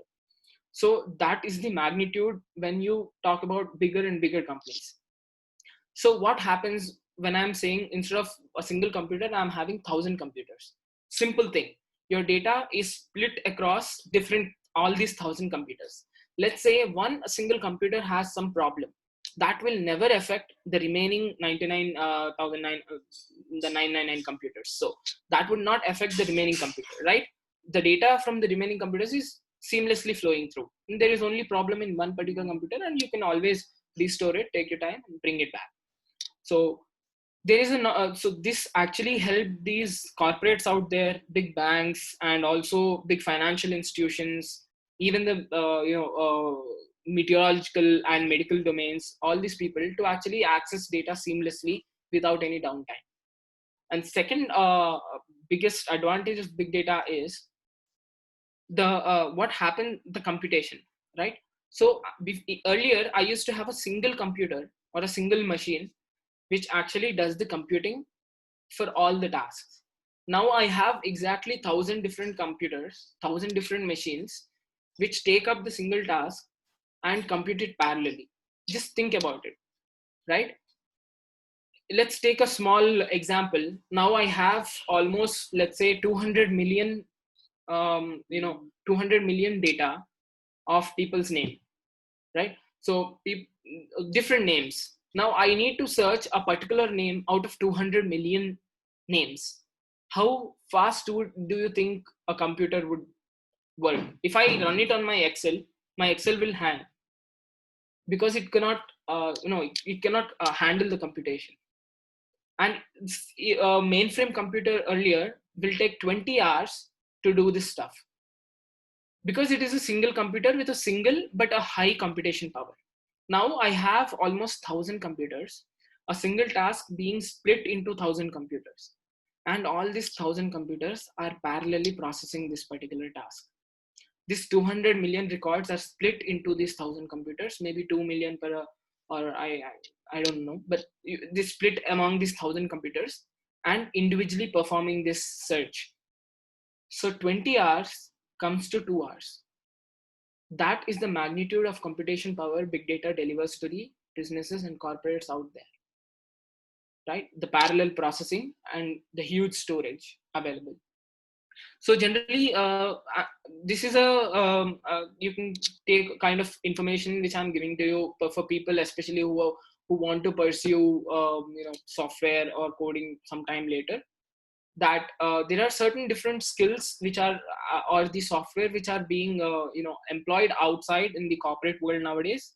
It is called Hadoop and Spark. So these so I will not go deep into the technical aspects of these particular things, but as I just explained, those are the advantages of these particular ecosystems. So generally, a big data ecosystem is always called Hadoop ecosystem, because Hadoop is like a backbone. So basically what happens is Hadoop allows these 1,000 computers to work in a master-slave configuration. I think you could connect by saying a master-slave configuration, because now let's say I have 1,000 computers in a data center. So Hadoop is a software which actually makes a single computer to be a master and the remaining computers to be a slave. Now we call this master as a driver. So what this driver does is, whenever a task comes in, let's say I'm the same task, we will take the same task, searching a name out of 200 million records. So this task is taken by the driver, and it splits this task among all, like intelligently among all the lower level computers, which are the slaves. Now there is a second thing. If you remember, I just said that if among the 1,000 computers, if a single computer fails, then that particular data is stored, but the remaining computers exchange the data seamlessly. Now what happens to that single computer which has failed? Now I am doing a transaction in the bank, and exactly where my data is there, that particular computer failed. I have problem, right? I get a problem. Maybe others do not, but there is still the problem still exists. So for this, what happened is the Hadoop or the big data engineers came up with something called a replication. So the data in each single computer system is replicated in 3 systems. That means a single computer having a data X, also there are other 2 computer systems or the computers in that particular data center which also has this data. So the driver knows exactly the locations that which computer has what data. And if computer A fails having data X, it exactly knows that computer B has the same data, and it fetches from there, so that from the end user, that is you or me, who are transacting money and stuff, we have no problem from that. So this is another addition to this big data architecture, which actually made this very popular among different domains, right? So coming to fields majorly affected by big data, one would be business and stocks. right? So every day, every second, actually, even now as I speak, there are lots of changes in stock values and stock prices, right? Lots of transactions going on. So where does this data go and lie? Big data ecosystem is the actual thing which is running under this, right? And second thing is traffic and GPS monitoring. Wherever you go, you just open your Google Maps and you check the place, or you check the time, how much ETA and stuff. Where does all this come from? It's such a huge data, such a big world. Where do you get the locations of each and every thing? Big data is employing that thing. And next thing would be medical domain. So when I come to medical domain, so many patients, so there is so much research going on. Let's take example of COVID-19, which is happening right now. Lots and lots of research is being going on. Lots of data is being generated, and all this data actually is very important to build a vaccine or to come up with a solution, because this data is the answer to everything. And you need to analyze this data. To analyze this data, you need to have a powerful computing engine. As I said, the 20-hour task became a 2-hour task by you employing big data. So this big data solution is really, really effective in medical domain, because it reduces their computation time, and it is easier to deliver results for them. And next is meteorology. So there are lots. So even when you come to, I would say I will take a very, very minute example, a weather forecast, a very minute example. So I would say it's just an example. So people need to predict what's the weather. So this is also an aspect of machine learning, which I'll be discussing next. But how do you predict as a human? How do you predict that if it is going to rain today or not? You're going to check clouds, you're going to check the smell of the soil, or you're going to check the humidity and all this stuff, right? So exactly, to predict a weather for weather, or forecast a weather, you have so many dependencies which you need to collect and store, right? So they're at different places in the world, at different longitude and latitudes. So all this data needs to be stored somewhere, and this is a tremendous amount of data. Even for this, the big data is this optimum solution. And when you come to finance and commerce, as I've given the example, bank transactions, every minute, every second now, as I'm speaking, all over the world, there are millions and millions of transactions going on, right? And the last part is crime, detecting a crime. So when I say detecting a crime, how can you do that? So I'm talking about the web crimes, or the hacking, or something like that. Or if you know about the bots. So generally what happens is, this is a small example, or small information which I'm giving. Generally a competitor, let's say there is Amazon Prime, and there is you have Netflix. Constantly as we speak, even now, there are lots of bots. When I say bots, it's simply a computer program which are overloading Netflix and Prime at the same time. The only reason they do this is to crash that website. If they crash that website, people are going to stop watching in that, and they shift to the next alternative. So this is a competition between businesses, right? So all this data, what bots are are attacking the website, and all this stuff, this is all being recorded and analyzed and properly implemented through big data, right? Till now I have explained about the architecture, storage, computation, right? And now I'll just give a brief introduction about analysis. Same thing, you have huge data, and you want to let's take example of a transaction data from a bank. And first thing, to get your particular information, you need to have your bank account ID, and then you need to give a date and time of like which time that transaction happened, to get the details of that particular transaction, right? And then sometimes if there is a fraud case happening, they also need to know the location, and they also need to precisely know which ATM a person has taken out the money or not. So there are so many I would say filters which needs to be applied on such a huge data set. And just think about it from the computer's perspective, how long it would take. Big data actually simplifies it.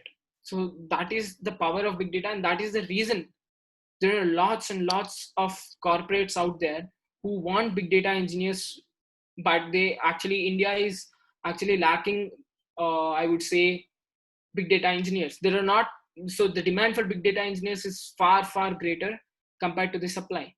There are lots of positions out there because India and China, being the most populated regions in the world, generate huge amounts of data.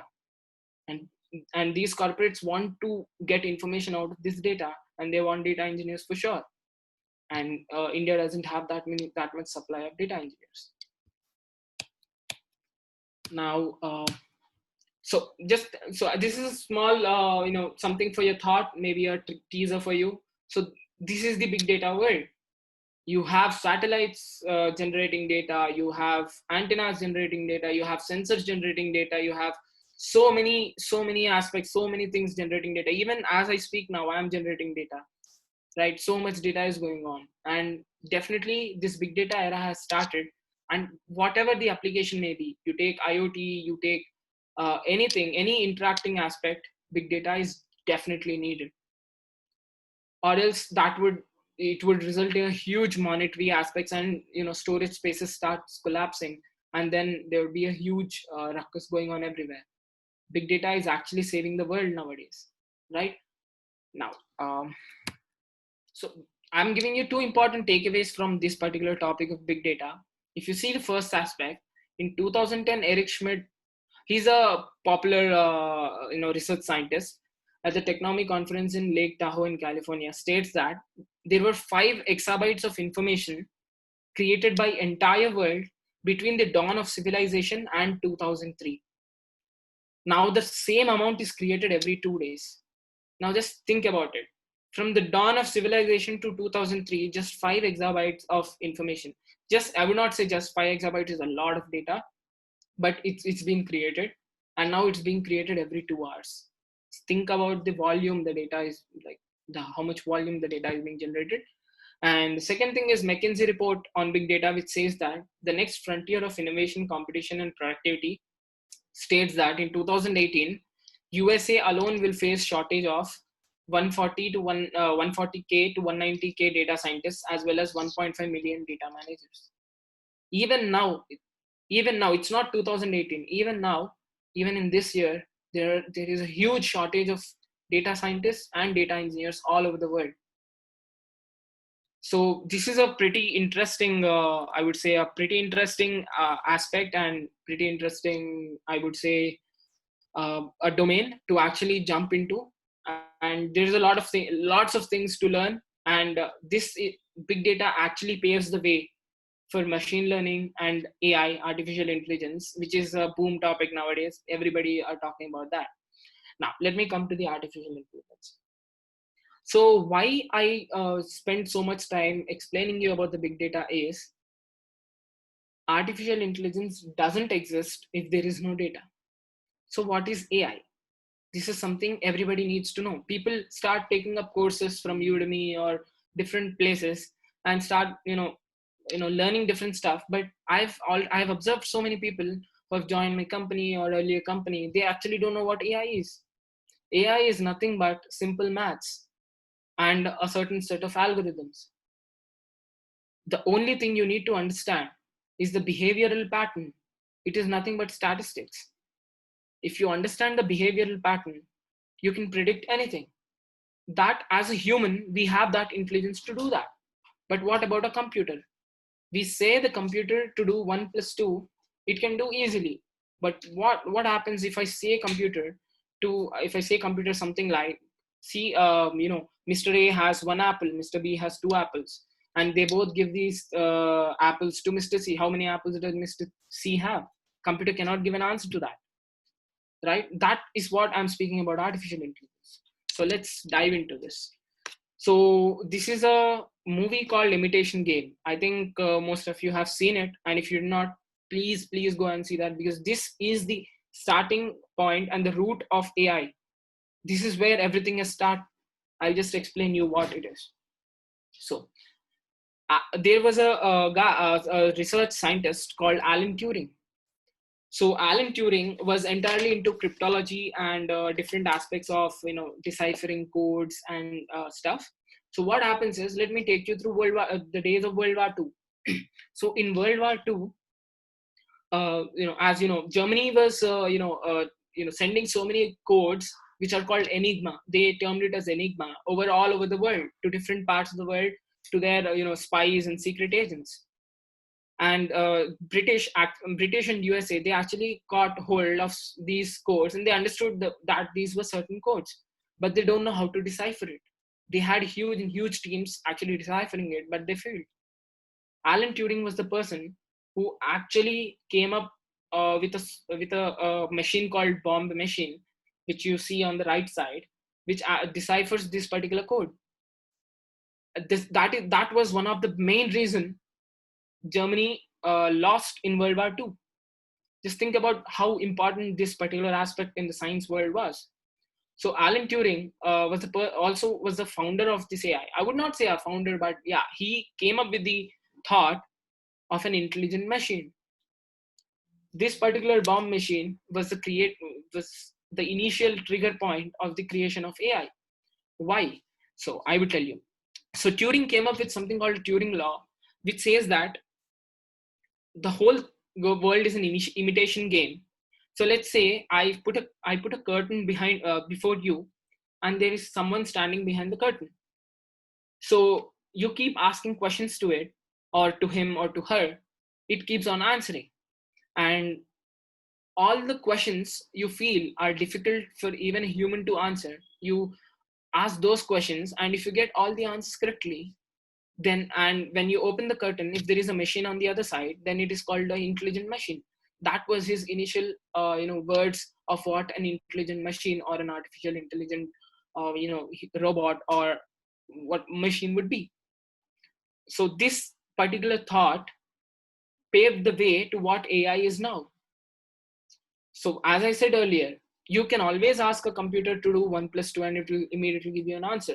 But when you put it in words or put it in a twisty sentences, computer can never give you the answer because it's not intelligent. It's just a logical machine, right? So it has computation power and it has logical aspects, and it can do that, but it cannot do the reasoning, right? So let me take to the next thing, advances. So yes, coming to this, before I go into the advances, I want to tell you something which happened in 1956. There was a conference called Dartmouth Conference. So at this conference, there was a researcher called John McCarthy. So he is considered the father of AI, which you need to know if you are interested in taking up a stroll towards this AI domain. He actually coined this word, and he set up this conference, and he told about the Turing law, and he started promoting this AI field to all the scientists all over the world. He exactly explained what I have said just now. AI is nothing but simple statistics, mathematics, and certain algorithms. It's just that. What we do, what we think of, it's a simple, I will give a small algorithm. When I say algorithm, I know when I was a student myself, algorithm would be a very big word to me. Oh, so algorithm is nothing but series of steps. I want to cross a road. First, I check if there is a street light. Then I would check left, and then I would cross halfway. Then I would check right. Then I would cross halfway. These are the steps. This is a small algorithm how to cross a road, and you exactly take this particular steps and feed it to the computer, so that computer understands this. This is basically a very high view or bird's eye level view of what happens in AI. How do you train a computer to be intelligent? Now, before this, I would give you a small example on how AI works, because yes, it's very interesting. So let's say I want to predict if a person, or let's say I want to predict if a person has pneumonia or not. What would I need? If I put myself in the place of doctor, I would have certain symptoms, right? I would have like a cough, dry cough, or maybe blood coming out during cough, or diarrhea, and all this stuff. These are called the factors which influence the prediction which we are going to do that the person is having pneumonia or not. We need to collect. So basically, this actually establishes my point that big data is or data is necessary for AI to happen. So you want to predict if a person is pneumonia positive or not, you need a certain set of symptoms, which is a data which you have collected earlier from that person, right? And there would be you need to have humongous number of data of different persons from different topology, from different geographies, from different races, about how the symptoms occur in different people. Only then your computer can understand that, okay, so this particular person from this particular race, this particular geographical background can have these many symptoms. And if the symptoms are matching to what symptoms you have, it can predict you have a pneumonia or not. Simple. So this is very logical, right? Just as we think, even the computer started thinking, because it knows that the pneumonia, positive or negative, is dependent on these systems. And that's how we train the AI systems or the intelligence systems. Now, I've given a small introduction. Now let's come to the advances of what happened. So the left side, you see something called Ferranti Mark I, which is the first machine, a chess machine or a checkers machine. It actually defeated the world champion in chess and checkers as well. How could this think far better than humans? That is because they have fed the system with various probabilities of losing a game in chess. It has played games of almost around, I would say, I think it's around 4.3 million games it has played in its 5 years tenure. And it understood different possibilities of how it can lose, different positions of different pieces on the chessboard, which a human brain cannot do that, owing to our we are not focused on one thing, we are focused on different things and different aspects of life as well. But the key takeaway from this is, because it had so much amount of data, it knew exactly what computations or what probabilities happened and what are the probability of winning, losing, what are the moves. It actually defeated the chess champion, chess grandmaster, right? So that was the first breakthrough in AI, and people started acknowledging it and started researching a lot on different aspects of AI. And different research facilities have been put by different governments and started funding. So at the same time, Japan developed a robot called Wabot, as you see on the right side, which can actually do human tasks, like tasks simple to use, as simple as sweeping, or different thing, lifting a box, putting in a box somewhere, and all this by simple command. So that's the level of AI we have achieved from I would say 1950s. Now, second thing which you have to understand about this is called AI winter. This is not something which happened only in AI. There are different fields which went through the winter. So when I say AI winter, I would say, if you see, 1950 was the time when Turing test was invented, with exactly the Turing law, which I have told. In 1973, the first AI winter happened. Now, what is AI winter? What happened is, during 1970s, we did not have this much data as we have now. As I said earlier, till 2003, we had only 5 exabytes of data, and that too distributed among different domains. We did not have so much data, and the models which these guys were predicting, or the algorithms which these guys were making, and and using it on certain amount of data, the data was not enough. People did not big data was transforming that time around 1970s, and people did not hold huge amounts of data. Only certain research facilities like CERN had them. Because of that, governments and corporates lost interest in AI, and they lost the trust in AI. They did not think that something like this would be possible. They stopped funding, and everything got silent. Almost, if you see, 1973 to 1980, 7 years. And in 1980, the Wabot was created. And then again, there was a boom. And again, 8 years, and again, due to owing to different data issues. And they did not know exactly how to harness the data. Even though they have the data, they did not know how to compute it very fast. They cannot wait 3 to 4 days to compute a data and then give another, like 1 month or something for the algorithm to train on the data and understand how a human thinks. So that, owing to that, there was a second AI winter. And finally, finally in 2012 there came a concept called deep learning. Most of you would have listened to it.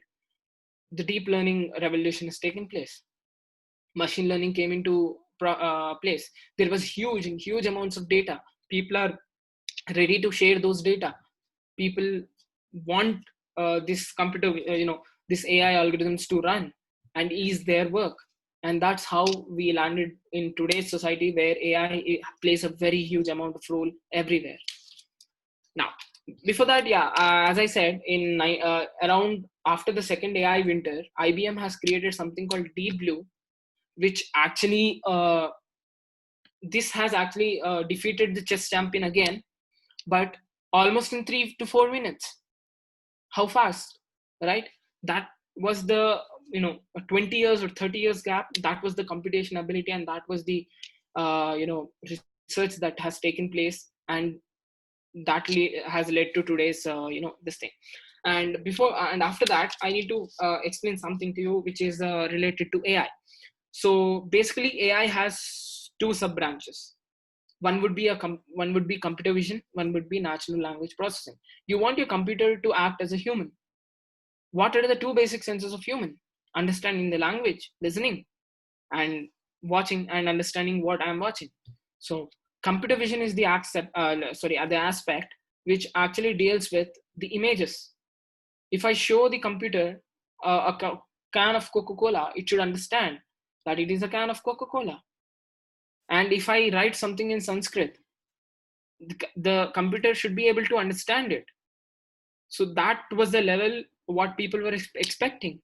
So that was the reason AI got split into two aspects called computer vision and natural language processing. So without diving too much into details, I would give certain examples of my professional career. So I've worked in a startup called Maya.ai. So Crayon Data, which has a product called Maya.ai. So just think about it. So every day you get lots of messages from banks saying that they have offers on certain things, and you are not interested right now to travel to Singapore. Yesterday, I got a message from Axis Bank saying that they have an offer to travel. And this is the COVID-19 time and nobody travels out. And actually people start ignoring these messages because they are not relevant at all. Computer doesn't know what you like, so it is sending whatever it wants. And for business, they are spending a huge amount on sending these messages, creating these offers and stuff, but they are not earning enough. That's what is actually happening outside. So in my last startup, we came up with this tool called Maya.ai. What it does is it understands your relevance, your interests. If let's say I am a foodie, I like food a lot. It understands through my transaction history, because I am a customer of Axis Bank, and Axis Bank has my transaction history, and they can run their particular AI model or the algorithm on my history or my transactions, and they can easily find that around 100 if I have done around 100 transactions, 70 of them were in a restaurant, or maybe 70 of them were in fast food centers like McD or something. They can understand this particular situation from the data I have done. People earlier did not know that transaction data could be so useful. And from that, we came up with this solution. We have built an AI model which goes through each transaction history of the person and then targets the offers as per his interests. If I'm a foodie, I get offers related to offers on McD, offers on big this Burger King and all stuff. If somebody is an enthusiast in learning and education and all this stuff, they get offers relating to some offers in Udemy or different edtech institutions. So basically, that's how relevancy is increased between people using artificial intelligence. Now, computer exactly understands that this guy whom I'm targeting my offer is an enthusiast of he's actually he's a sports enthusiast. If it's targeting me, it would understand I'm a foodie, right? It has become intelligent in some way, maybe not too intelligent as a human, but it has become intelligent in what it does, and it throws out offers to me which are relevant to me. and there is a high probability that if I have a 50% off on Access card in McDonald's, I go out there, I swipe my card, and whenever I swipe a credit card, certain amount of this thing goes to the bank, and bank is generating huge amount of revenue because of that. Just think of how much. So it was almost 3% of increase in income for the bank. So there was a bank called a bank in Dubai, which actually increased 3% from this particular product. They were pretty happy. 3% means 300 million for them. They got an income of 300 million. Now understand how important this thing is. Now, after that, when I moved to JP Morgan Chase, I started working in different financial aspects and financial domains. So here, we constantly deal with so many transaction history of the people. And also, I would say the loans. A simple example for you is the loans. A bank always wants, or a financial institution always wants to know who is a loan defaulter, who is not a loan defaulter. It cannot simply say, maybe you can think nowadays that if I do not pay my EMI on time, I would be considered a defaulter. No, you would not. Let's say you have a history where you have always paid your EMI on time and you do not pay EMI next month. Bank calls you and tells you that you are a very loyal customer, and because of which we are extending this, and you can pay it even next month. We would not charge any thing for you. How do they know about this? Among so many people. Simple, right? One part is the big data computation. Another part is the AI algorithm which runs in the backend, which goes through all your transaction history. It also goes through your income or the salary which is being deposited every month. There would be some kind of algorithm which runs on the backend. Let's not go deep into that, but it tells you exactly that this guy is a potential loan defaulter or this guy is not. Even though you did not pay your EMI for 2 months, they will not charge you because they know that you're going to pay and you have enough amount of income which is going to come. So they have certain algorithms like that. Second thing is health insurance. So I've worked on this part. So if you know, or if you have heard about this, ICICI Bank has come up with a certain AI-based, AI-supported health insurance, on-spot health insurance. How are they giving that? So before they give you any health insurance, they should be really, really, sure that about the validity of your details and also the validity of your health problem. Now, the same thing which used to happen. So when you apply for health insurance, it takes some time and then it gets approved. Nowadays, from this AI-assisted health insurance program of ICICI Bank, in 5 minutes, just 5 minutes, and the AI algorithm can check the validity of your documents provided. From 3 days to 5 minutes. That's the space we are looking at. So in different aspects, AI is helping a lot. So I can actually show you a small.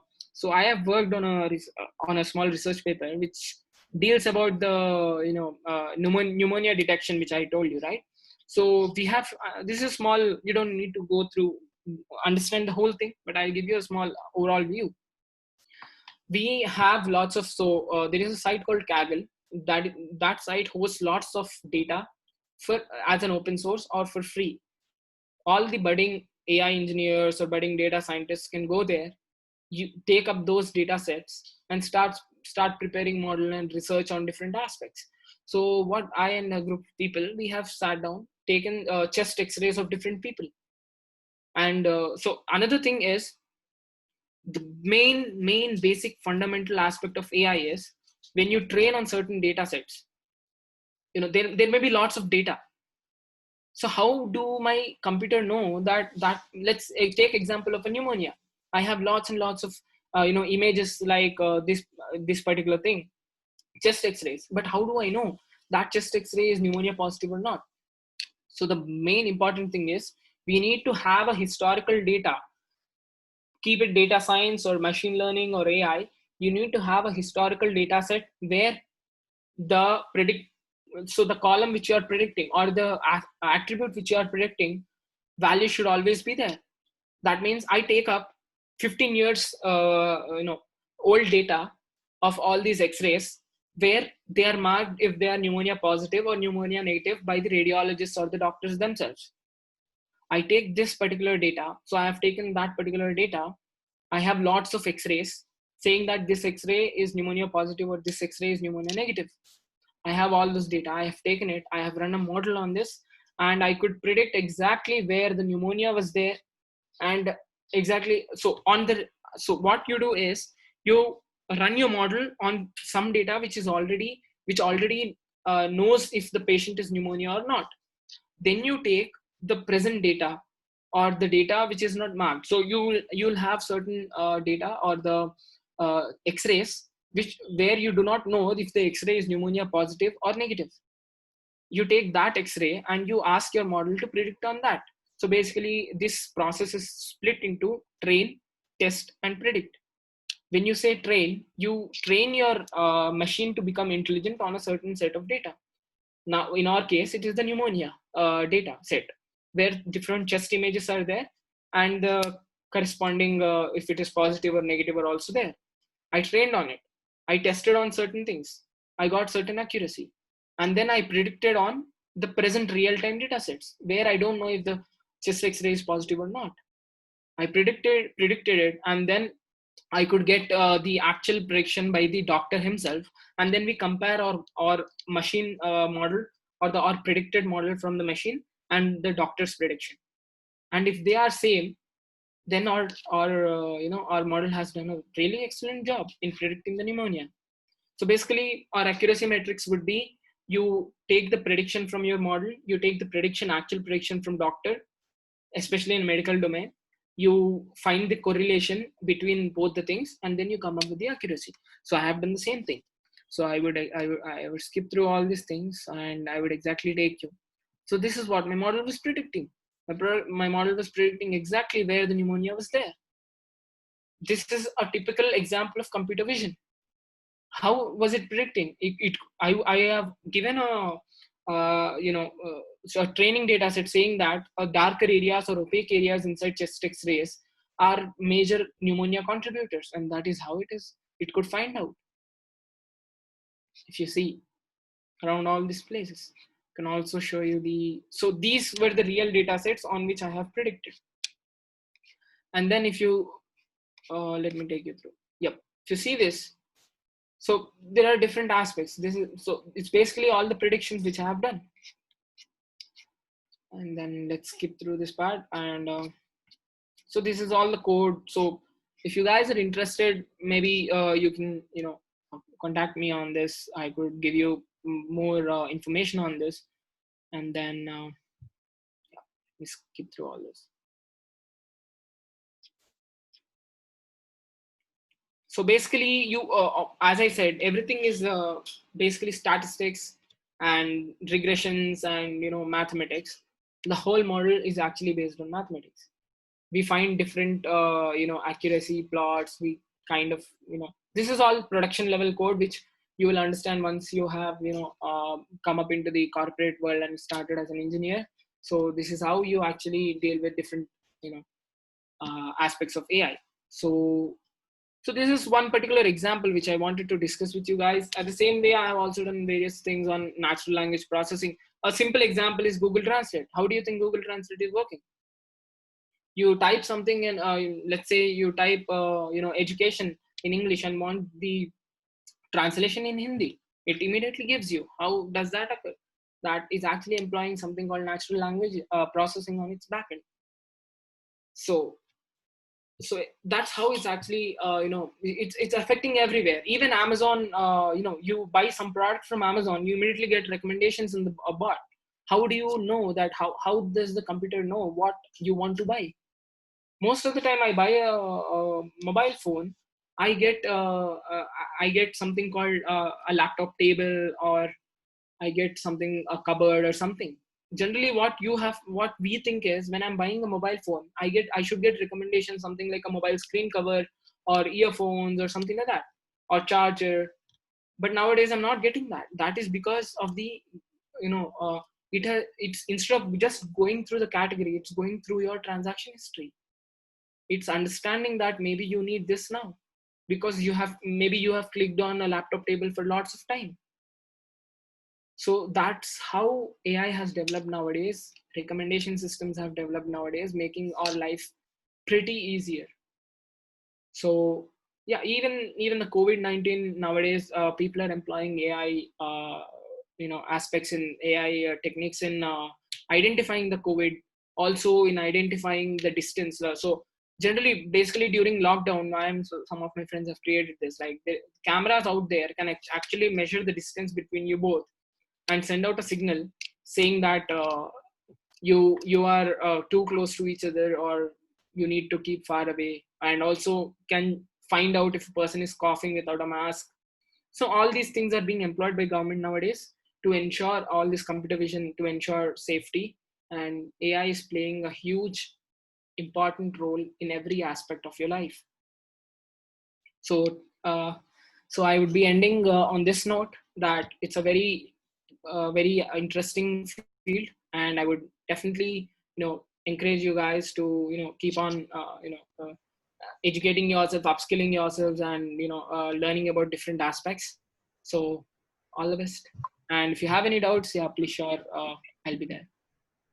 So thank you, Abhishek, for your wonderful lecture. If anybody has a question, please raise the hand. Meanwhile, I have two questions, one technical, one not so technical. The technical question is that you told that there are thousands of computers in a big data network and all of them have some redundancy. Yeah. So if a hacker is able to hack one of them, how are the others are safe? I didn't get you, sir. Can you repeat it? Yes. So if a hacker accesses one of the computers in the big data network, how are the other computer can protect themselves from that?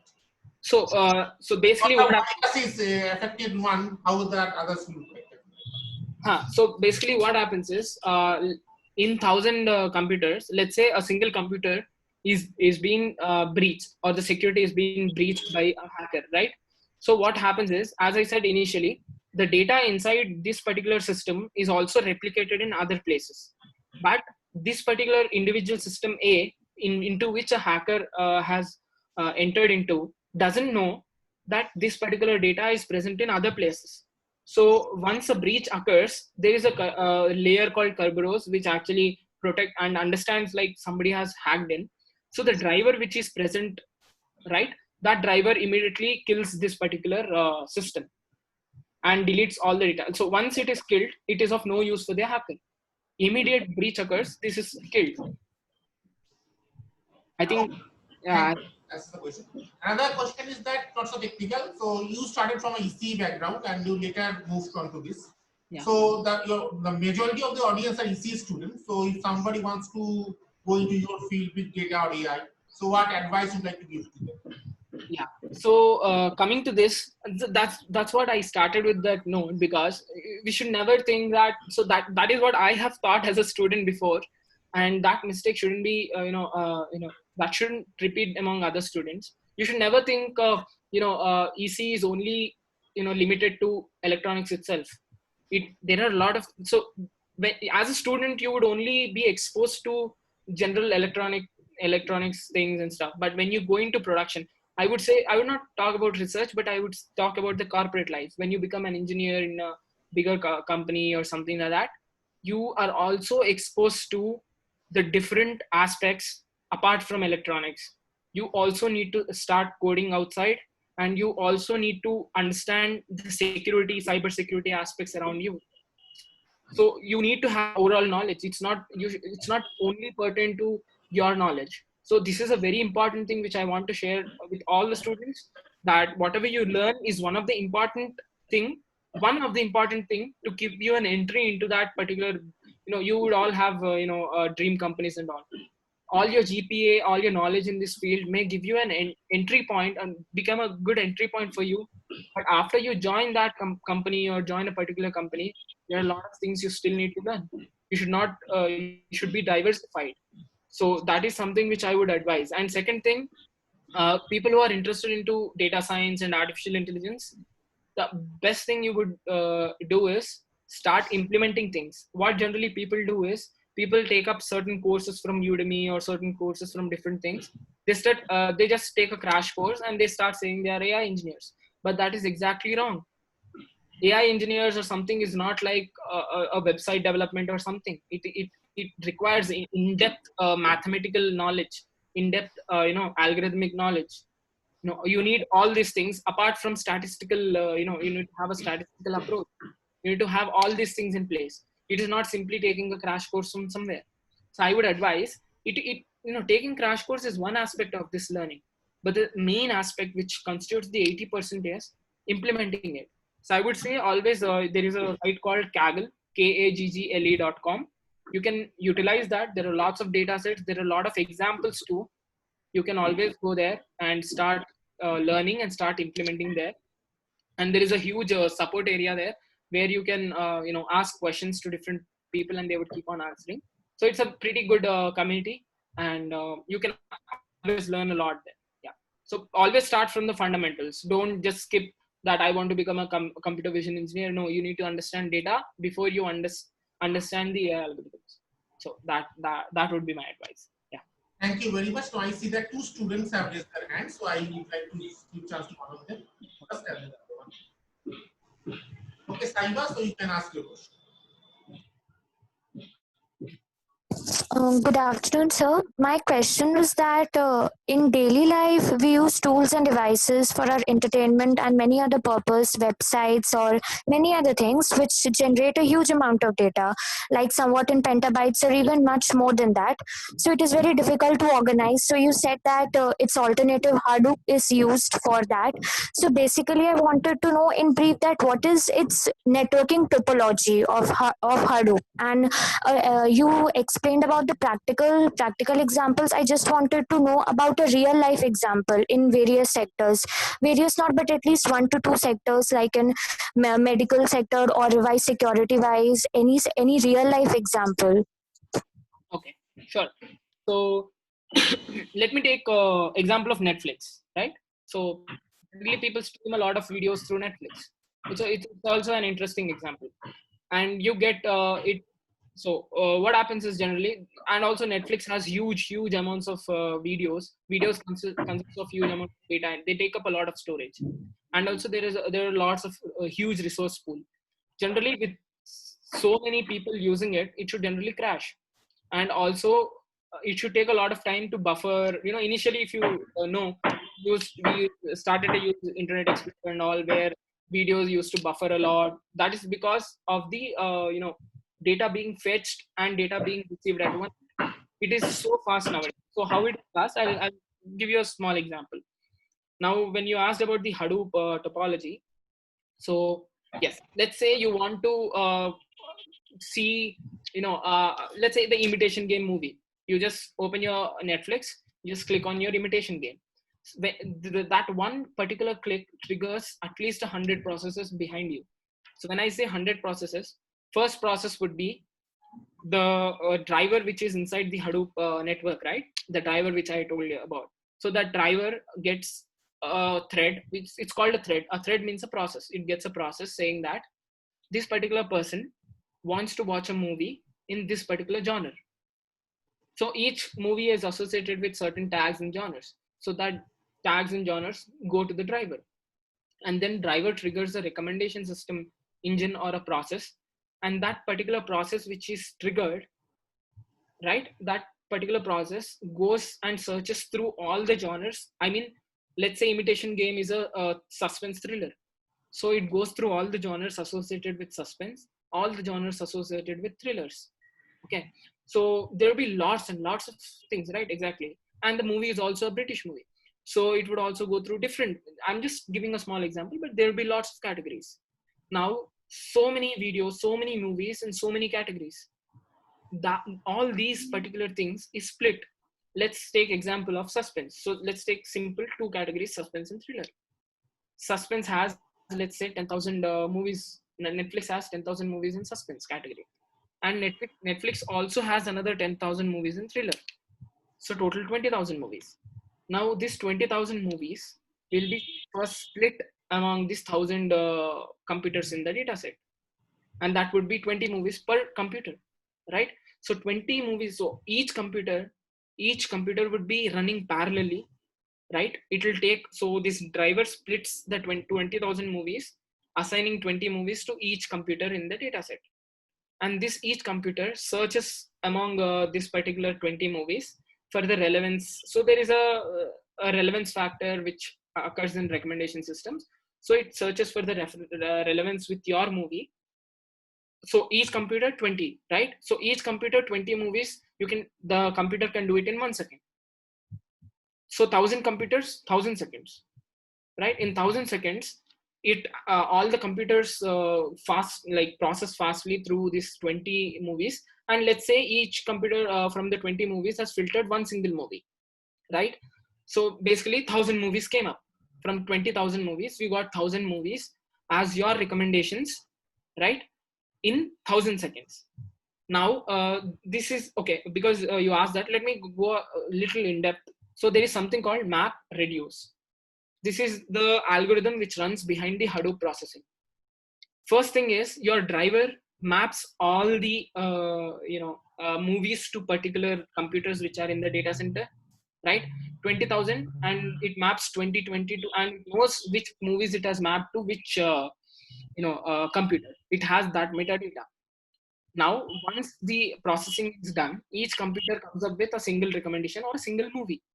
Now, the reduce operation, what reduce operation does is Hadoop triggers this reduce operation. Now, all the 1,000 recommendations across the 1,000 computers will come into the driver, and this driver will aggregate all those things into a single table or a single data set. And this particular recommendation is given to the website, and the website will take up that data and provide you as a recommendations under it. So this happens within seconds, and you won't even know that, because once you click on the movie, you immediately get the recommendations below it.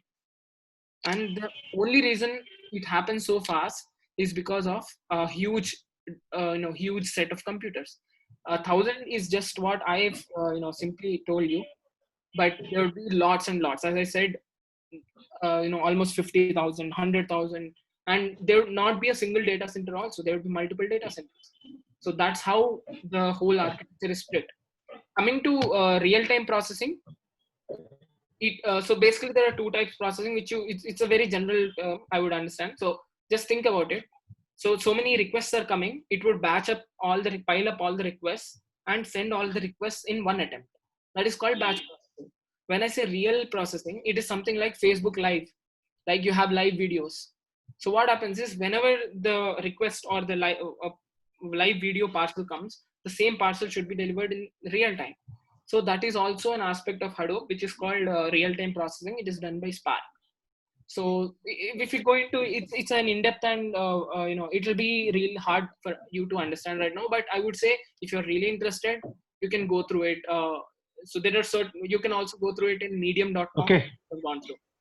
Abhishek, so can we go for the next question? Yes, Because we are running short of time. Sure, yes. Sure. So Karnak has the next question. So I ask Karnak to please ask. Yeah, Abhishek, just answer a little briefly, because we can have to ask Ashutosh also to speak now. Yeah. So Karnak is there?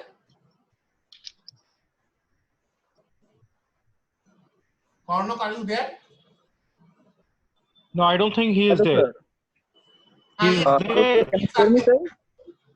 Yeah, Karnak Banerjee, go ahead. Yeah. Okay, sir. Sir, my question is very small. It is about big data. You have said in the beginning of your lecture. So you have said about the shared architecture, and then you said about the cloud computing, data centers and all.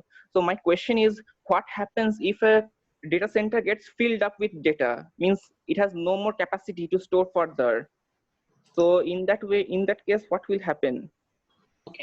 Okay, coming to this, I'll answer this very briefly. So the thing is, a data center consists of something called commodity hardware. It has cheap hardware. The reason why it has cheap hardware is, if one hardware fails, the data is already replicated in other hardwares, right? Other hard disks. So whenever a data center is completely full, they start adding more and more shelves of this cheap hard disks.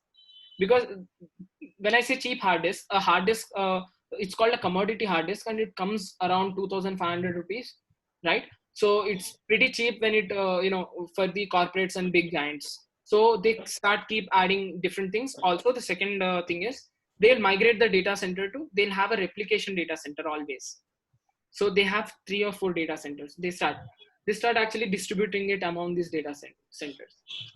Yeah. I hope I answered this question correctly.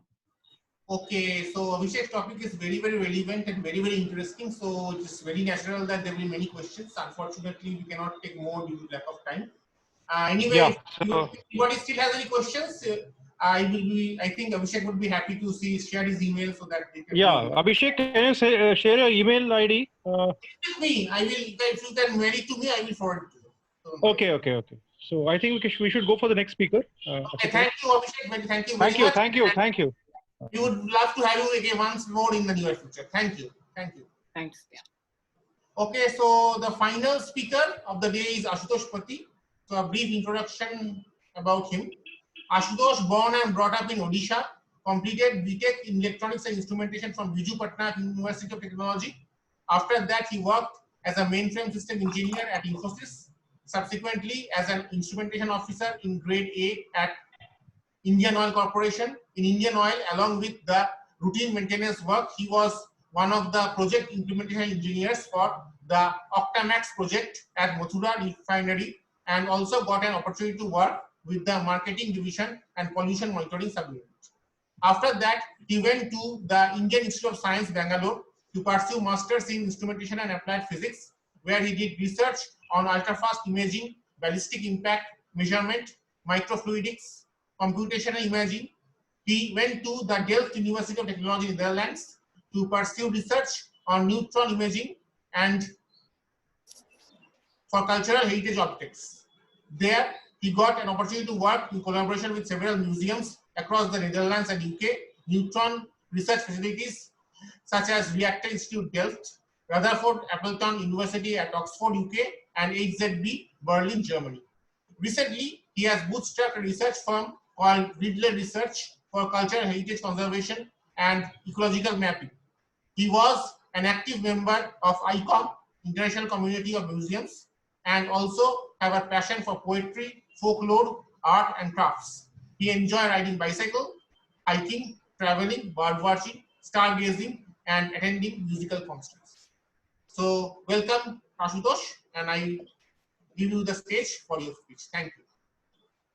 Thank you, Professor Sandeep. It's a very nice and warm introduction of myself. And probably sometimes I believe that I don't deserve that much amount of credit. It is all because that the opportunities that I got during the process. And today I'm going to share my presentation. Am I audible to everyone? Can you please share like yes? Yes, you're clearly audible. Yeah. So and I'm really sorry for my funny accent because today is the last and final day of my institutional quarantine, and I'm staying from last 14 days in institutional quarantine inside this house. And this is a wonderful opportunity given by Professor Avro, and that it gave me a hope that I will come out of it and I'll give a lecture or maybe a talk. And I don't want it to be a lecture, but it's a let's make it as a question Q&A section, because I can see from Abhishek's talk that most of the students are interested in Q&A, and I feel my slides are like very basic, and I'll just quickly go over my slide, and then we'll come to Q&A part. And yeah, so let me share my slide. Okay. So let me minimize a little bit this one. Okay. Let me bring it to here. So my today I'll be giving a presentation on data-driven decision making, achievements and challenges.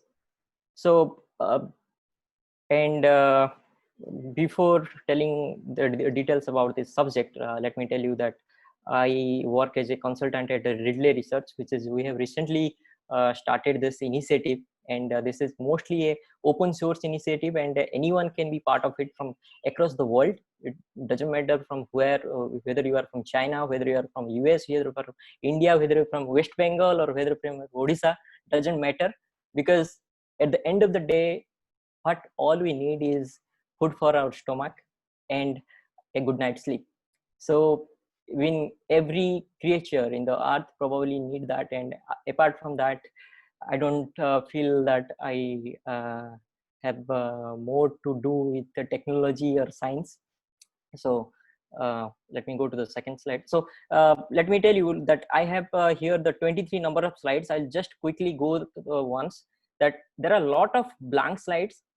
Knowingly I kept that because I was expecting that a lot of questions will become, so I'll be ready to note it down, and if time permits I'll get back to you very shortly. And yeah, so my I'll show you my the content. And first of all, thank you, as I said, like thank you everyone, and also thanks to this wonderful principle called Pareto principle. Pareto principle says that 80% of event comes from the 20% of cause, and probably sometimes it is also vice versa. That means 20% of cause may be coming from the 80% of events. So we do not know what is their relationship, but the as per Pareto, it's not by Pareto, it's Pareto is an Italian engineer. So Pareto principle says that 80% of event comes from the 20% of cause. So that reminds me one of my first project that I have like we are working with Professor Obro and Professor Amalendu Mukherjee from IIT KGP, that we are working on bond graphs. Bond graphs is one of a simulation tool for a simulation tool for control of dynamical systems.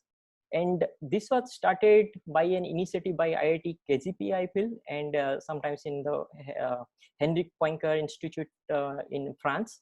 So there I got to, like, it was my first project that I got by Professor Abro. So that cause and effect relationship. I'll give you one simple example. Let's say voltage and current. In that, so one is cause and one is effect. I don't want to tell which one is cause and which one is effect. You can answer me over the question Q&A.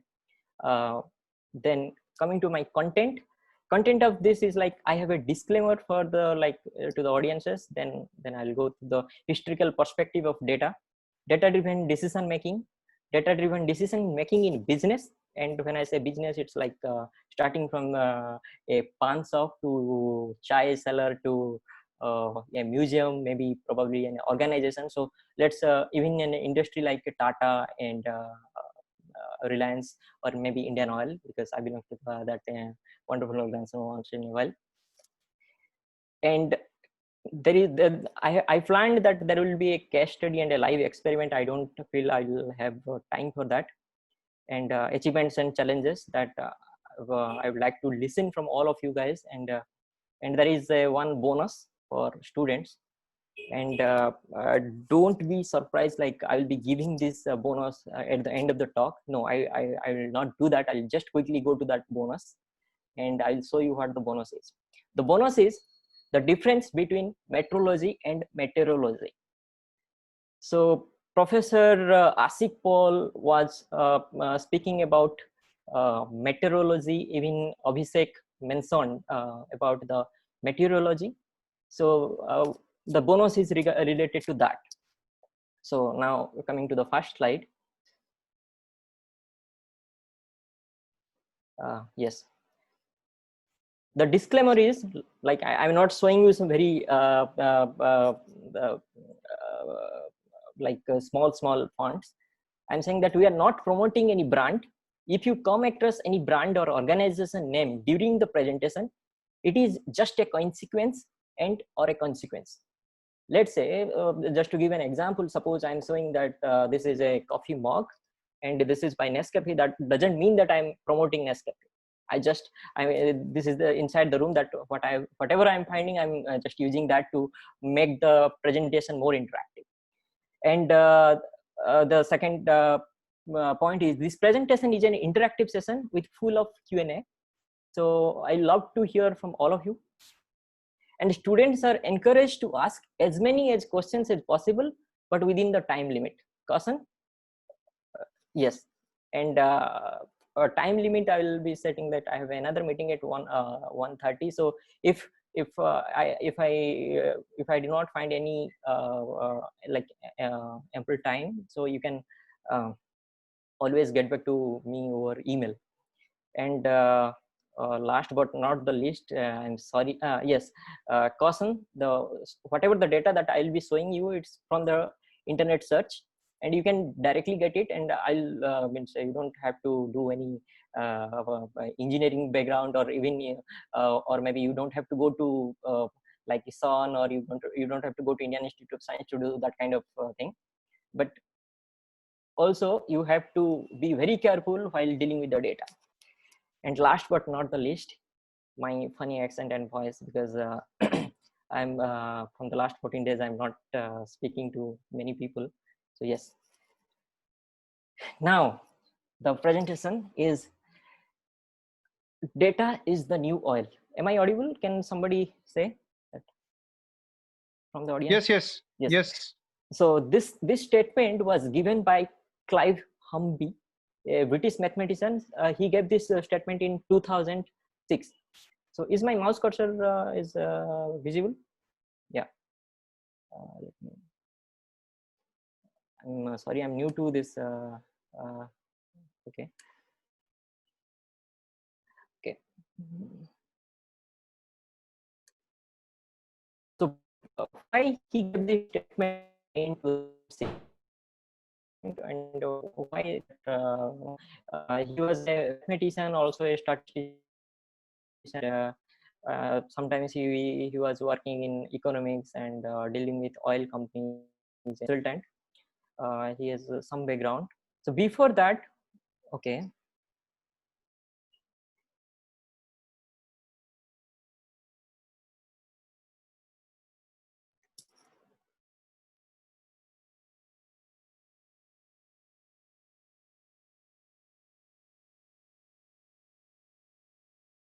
Hello. Hello.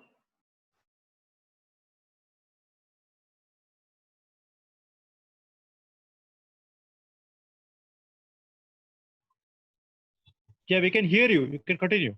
Yeah. Okay.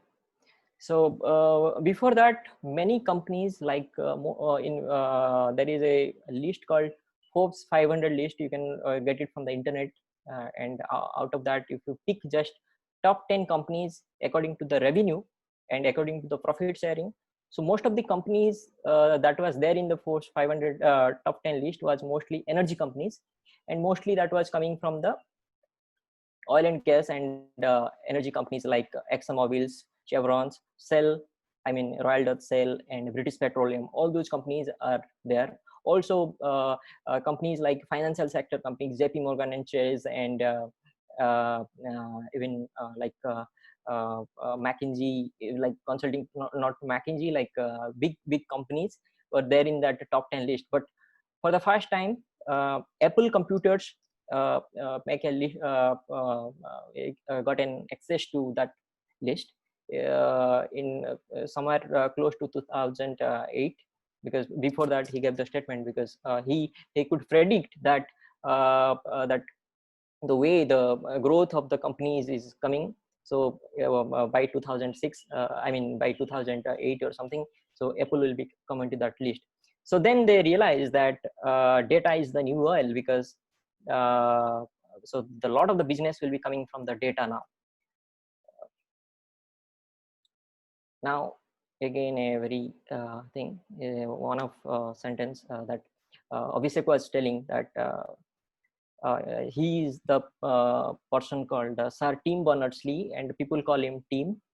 And he is the inventor of World Wide Web while working in CERN, like Center for Nuclear Research in Geneva, Switzerland. So he was like one of the founding members of internet. So he said, data is a precious thing and will last longer than the system themselves. No doubt, the data is a precious thing, but the second part, that and will last longer than the system themselves. that means even if the system is not there, the data will be there, and even if the system, if there is something happens to the system, like there is a failure in the system, or maybe the system crashes, everything happens, the data will help you to go back and see why that event happened, or what was the reason behind it, and how can we rectify that kind of events. So that maybe is giving you an idea that how data driven decision making. So data is important, no doubt. So why I'm saying this, that if you go to the Google and do a flight crash black box, so you will give like, and you go to this news section, then you will get this kind of article like Iran promises to hand over the plane crash boxes, like all this thing, like what is this black box? So black box is a one of like I have never seen, but it is like you imagine that nobody knows what goes inside and what comes outside, but there are a lot of things goes in happening inside the black box. So whenever there is a plane crash, people try to find out where is the black box, and that was the most secure, most rugged, I can say that, which can take lot of stress, lot of strain, and even if it plane crashes into the inside the sea, or maybe inside any mountain, people always try to find out that black box. So a lot of data logs are there, like a lot of the sensor data logs, a lot of weather data, everything was passes through that black box. Whether that black box stores it, whether that black box process it, or does the both, I do not know, because I have never opened that black box. So this is my disclaimer that what I do not know, I won't say. Now, as also Abhishek has mentioned that how much data generated each day. So just to give in the statistics, the statistics is from the World Economic Forum, and this was came in 2019. So 65 billion messages sent over WhatsApp, 500 million tweets are sent, 4 petabytes of data are created on Facebook, 294 billion emails are sent, 4 terabyte of data are created from each connected cars. Connected car means all those now the coming of like IoT and automation. So all these things are self-driving car. All those things comes from that, the connected car thing. And another thing is that 5 billion searches are made over internet. So if we go by these statistics and the trend, by 2025, it is estimated that 463 exabytes, like 1 exabyte equal to 10 to the power 18 of data will be created each day globally, and that is equivalent to 212. I mean, I can't just it's a big number. DVDs per day. So if you just store it, the DVDs, I know like then you can imagine that height of the DVD. So if you take a DVD and multiply with the thickness, then you can imagine how the distance or maybe how the height it will be. Now I'll be giving another statement, or like Murray's law and computation. Murray's law states that number of transistors on a microchip doubles about every 2 years, though the cost of the computer is halved. So that means, so again, the first part is okay.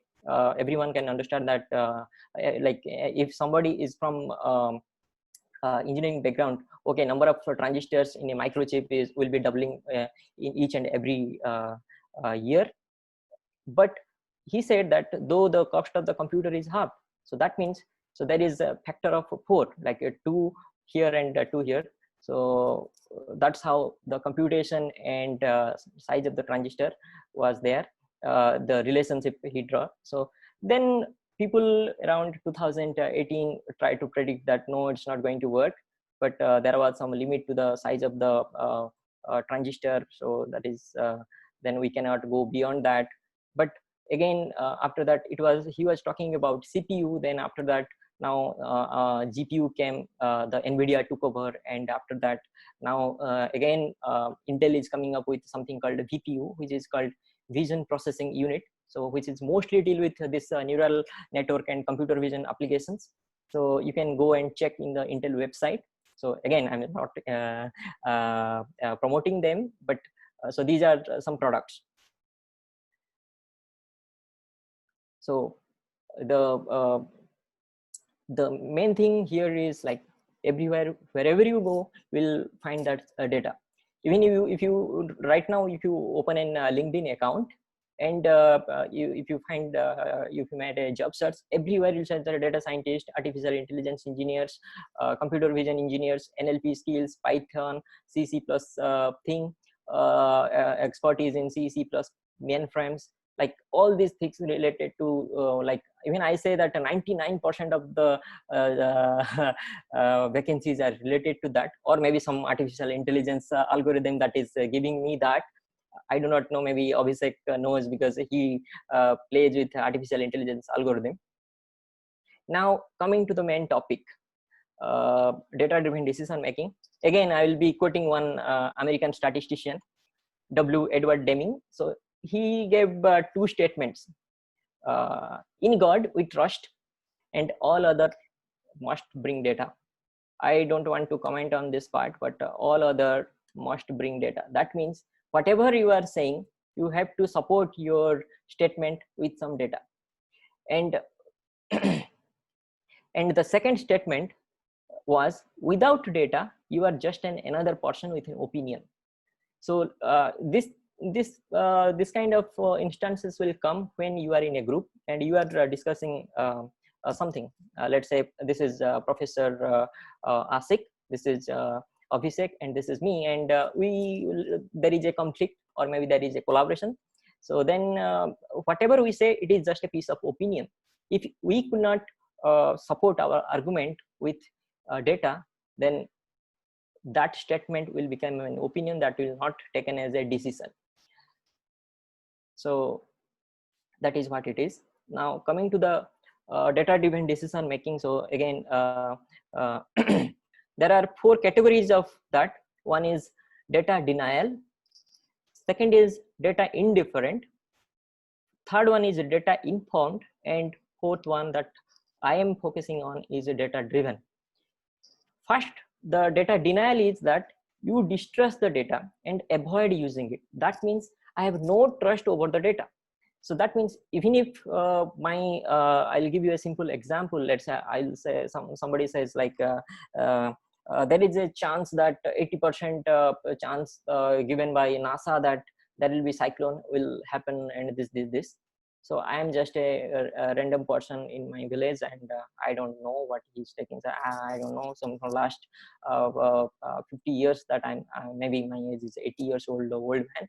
I'm not listening to those stuff because I don't trust, because I've already listened to their nonsense things. Maybe they have predicted something, they happened something, again they predicted something, they happened something else. Nobody predicted COVID, then COVID happened. So I totally denial that kind of thing. So if whenever there is something giving me an argument over the data denial.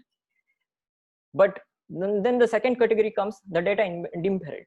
That means you do not care about the data and you don't have no need for it. That means let's say I'm a shopkeeper and selling a betel, pan. You can you will say that do you know there is a statistics given by NASA that 80% chances that there will be filing happening over Odisha.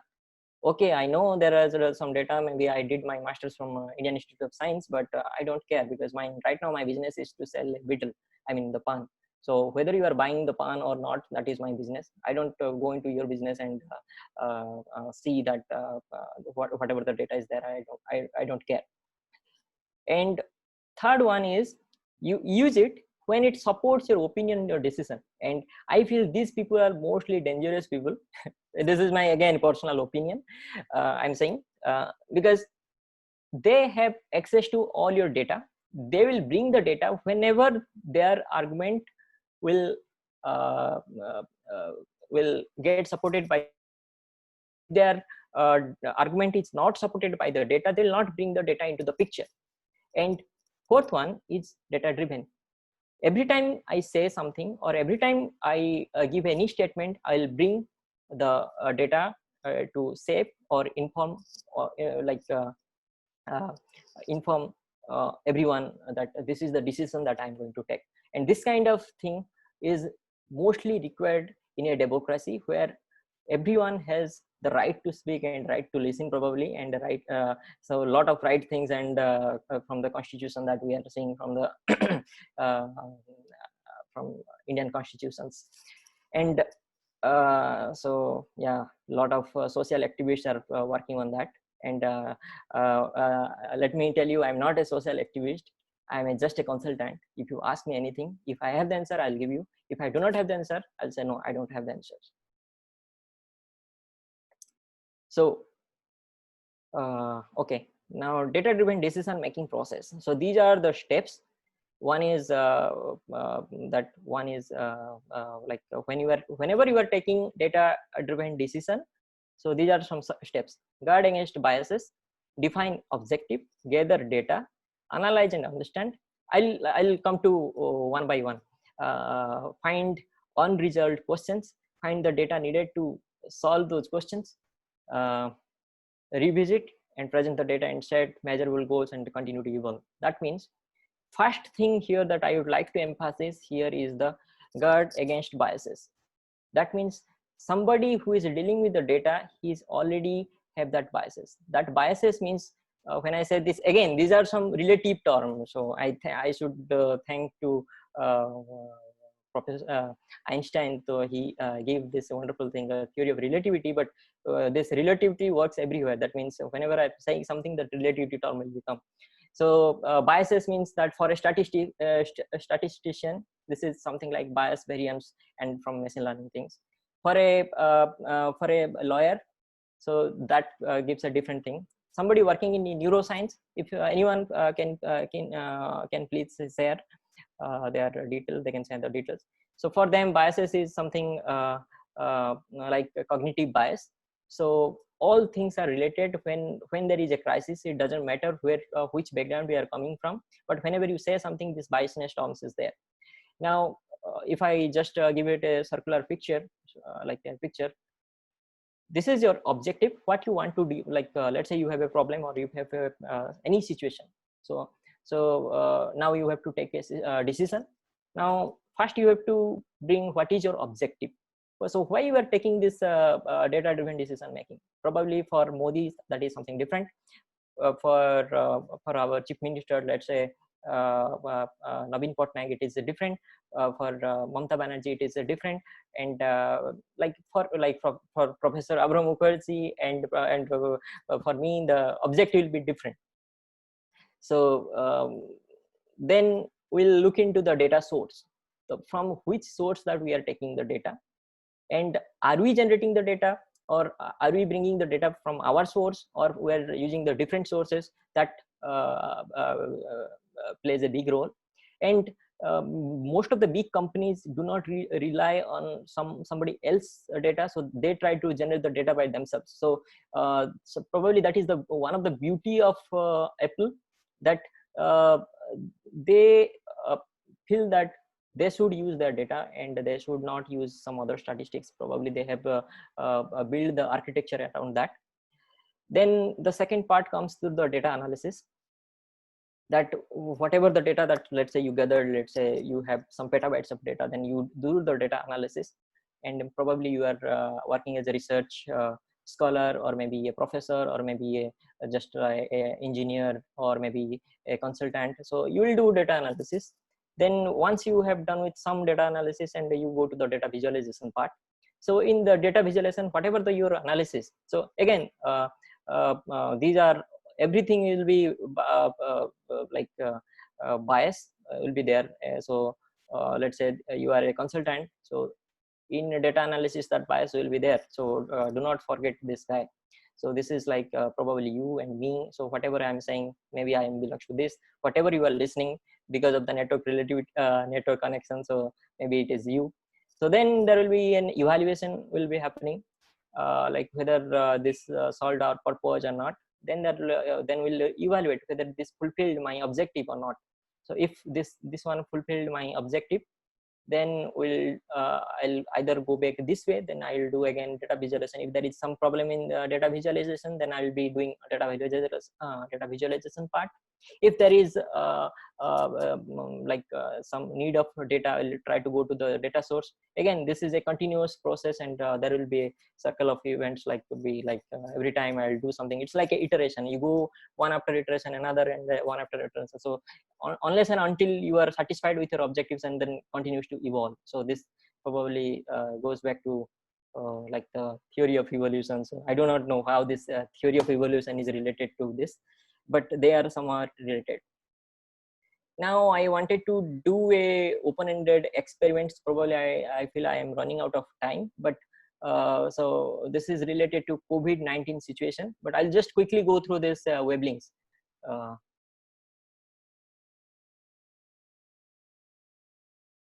So, okay. So this is like you have some symptoms, then you have to do the testing. Then people are expecting for a vaccine, and some companies are coming up with vaccines. Then if the vaccine comes, then what is the recovery rate? All these things. So even to be prepared, yes, I'm saying this is to be prepared. So I thought we'll be doing a Q&A, and we'll be actively sorting it out, and I could answer some of your queries, and you could answer some of my queries. But now coming to the last part, that achievements and challenges. So I don't know this is it yeah, is my presentation visible? Yes, it is Hello? clearly visible. So, yes. Yeah, these yellow marks are visible, like. Yes, yes. So these are not by me. So just ignore these yellow marks, like something. Okay.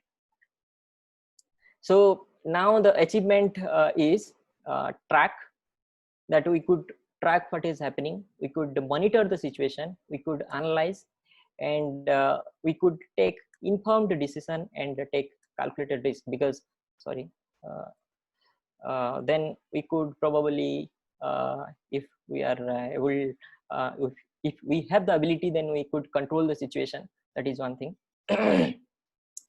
So then when it comes to the control, now people come from control engineering background will be thinking like whether it is a feedback, there must be some feedback. So it is a positive feedback or negative feedback, and whether it is like how it will be working. So this part is we'll discuss probably after the COVID situation. But the data driven decision making helps us to take informed decision and to take calculated risk.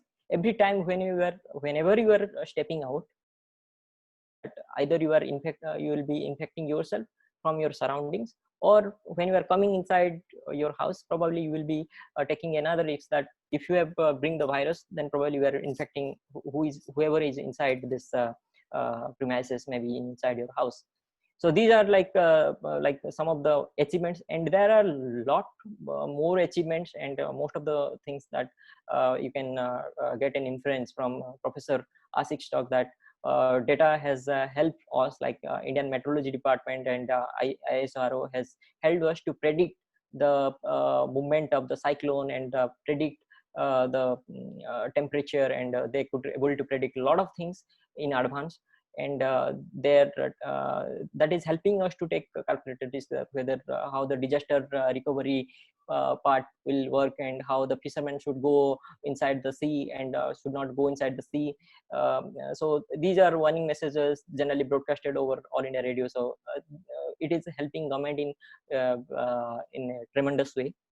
And coming to the challenges, challenges is one thing is cognitive bias, that I said that whoever is dealing with the data, be it an instrument, be it an some person, be it an animal, be it someone, so cognitive bias is everywhere.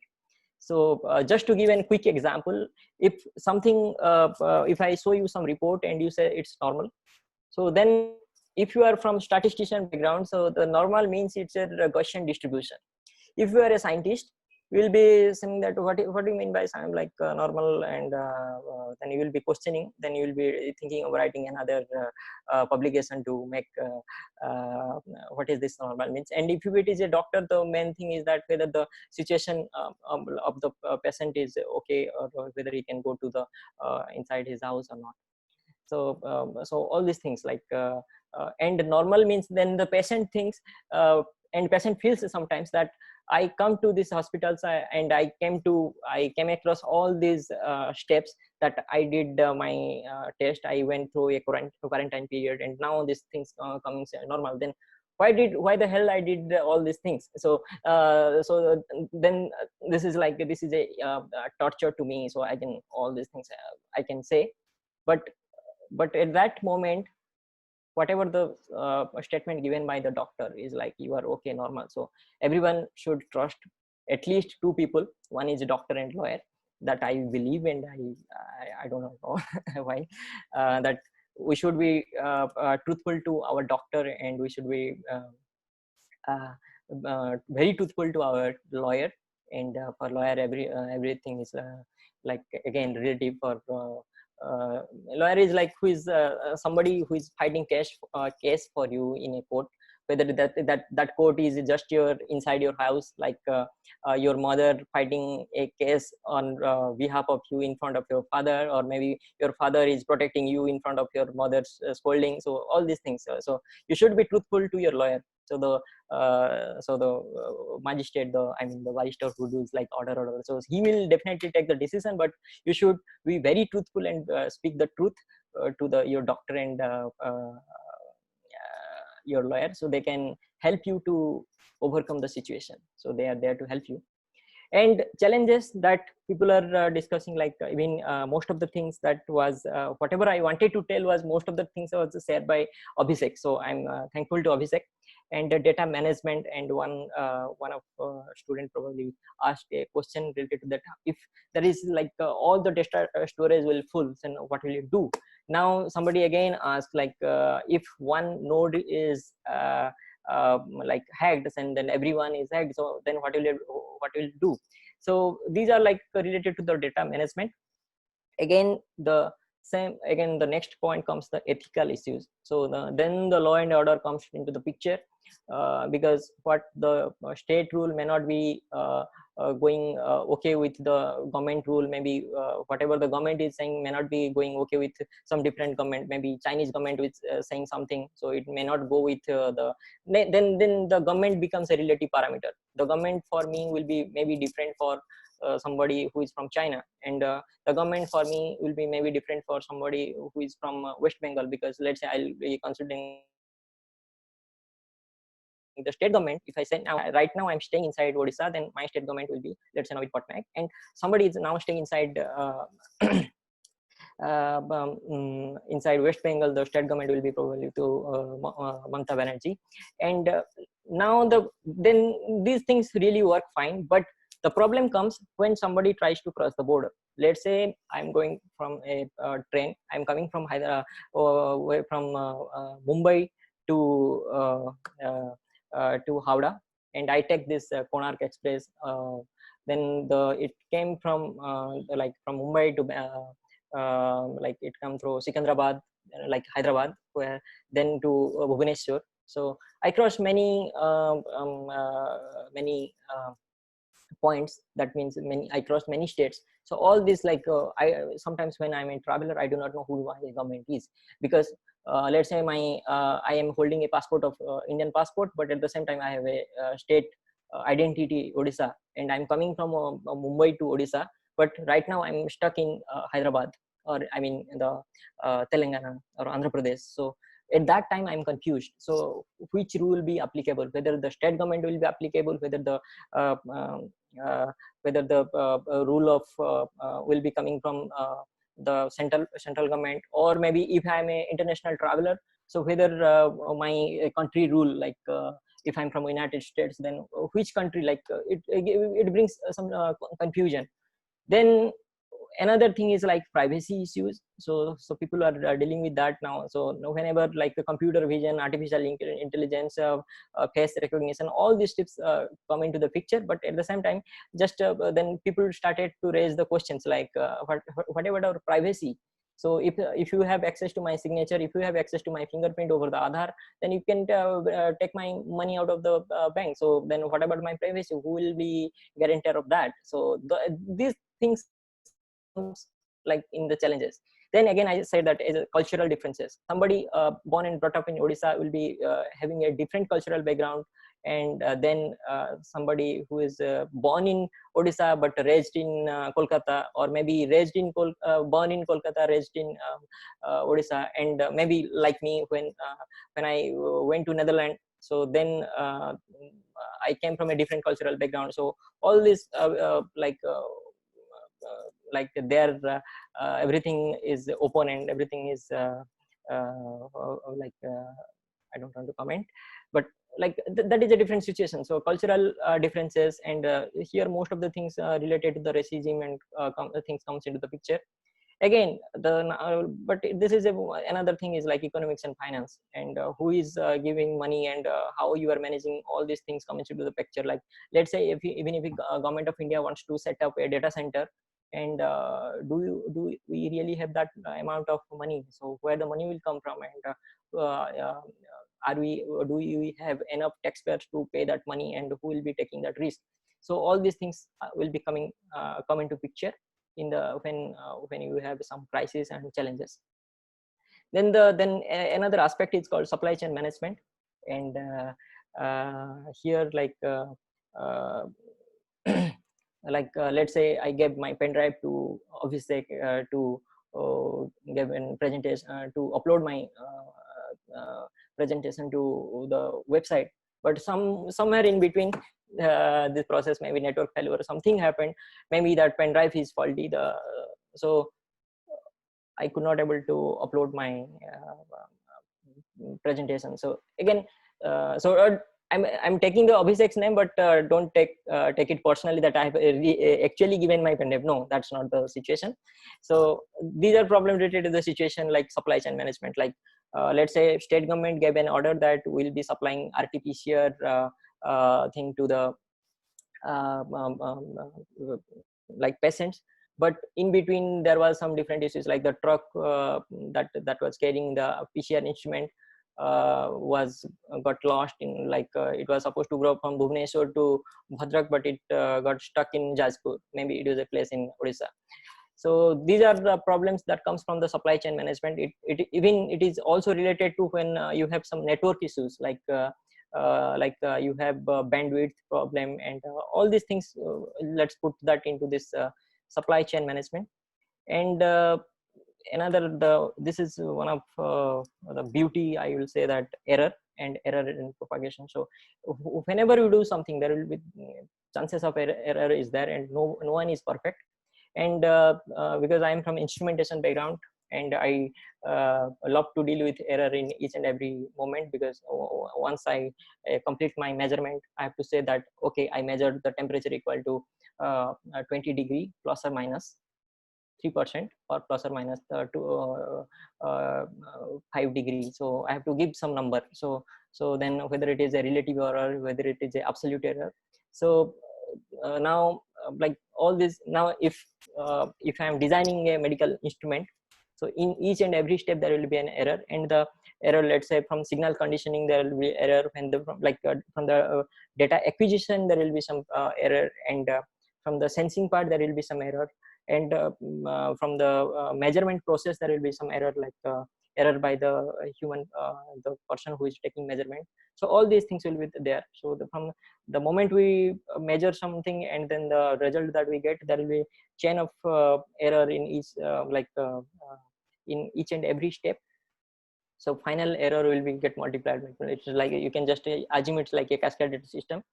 It's a simple then it will be multiplied, and the error will be more. So in the end. So, and the last and final thing is that random processes and or events. So this kind of things comes because whatever we are seeing, all these things are random, because we do not know what will happen to the next. We do not know whether there will be a sunny day or a rainy day tomorrow. So whether there will be so these are something random. Even if you do not know whether the like whether you will get food today because your mom is probably angry that you are delaying it, or may not be you will still get some nice food like ice cream or something. So these are some wonderful thing that the randomness is everywhere, I'll say that. And yes, so and the random processes and or events. So you can see that all of my slide is totally black and white, but I have made this particularly is end or event. So this is one colorful thing that in my presentation, and that's all from my side. And if you have any questions, please do let me know and give me. I'll try my best to answer it here. And if time doesn't permit, so then we will be again. You can share it with Professor Sandeep, and Sandeep will get back to me over email, and we'll be dealing with that. So now I'm open to questions. Please, yeah. Hello. Anybody? Hello. Anybody having any questions? Please raise their hands. Okay, let me.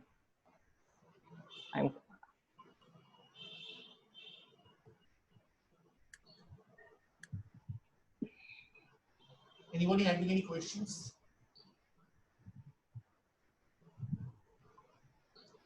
Okay, so I have a non-technical questions. Okay, one. Abhishek has a question. Please, Abhishek first. Yeah, I think there's a question. Yeah. Hello, am I audible? Yes, yes. I think there is one question, Sahiba Raj. Okay. Yes, but Abhishek is okay. So Sahiba, you want to ask, answer, raise your hand now? Okay, so Sahiba, you can ask. Yes, sir. My question was that you talked about one of the challenges regarding discrimination. So I wanted to ask that various solutions are there, means in a use of algorithm database decision, means it happens that it will lead to people being denied opportunities, not because of their own actions, but because of the actions of the others with whom they share the certain characteristics. So like for example, a certain company related to finance or anything, credit card company, they reduce the credit card limit not because of the customer's individual records, but as a result of analyzing behavior of some other person, like he or she has poor payment histories or anything. So how we can control this type of discrimination, means in the data-driven decision making, by the data-driven decision making, how we can overcome this challenge? Okay, thank you, Saiba, for this wonderful questions. Any other questions? Let me take 2-3 questions at a time, then I will come one by one. Anybody else wants to have a question? Okay, so I have a question that you have started a startup. So if like many of you might, our students might be interested to start startups by themselves. So any advice you have for them? Okay, okay. Thank you, Professor Sandeep. And any other questions? Yeah, actually, me being an hardcore instrumentation control engineer, still I do not understand, like how is artificial intelligence different from normal soft computing stuff or the normal fuzzy neuro kind of things what we did earlier. So how artificial intelligence is something different? I mean, that is what I want to know. Yeah, so right now we have 3 questions, and I'll go back to my slide, and yeah, I'll try to answer one by one that is present in my slide. So yes, we have 3 questions now. Is my slide visible?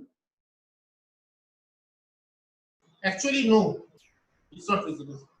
No, your slide is not visible. Okay, Okay, I'll just come to one by one.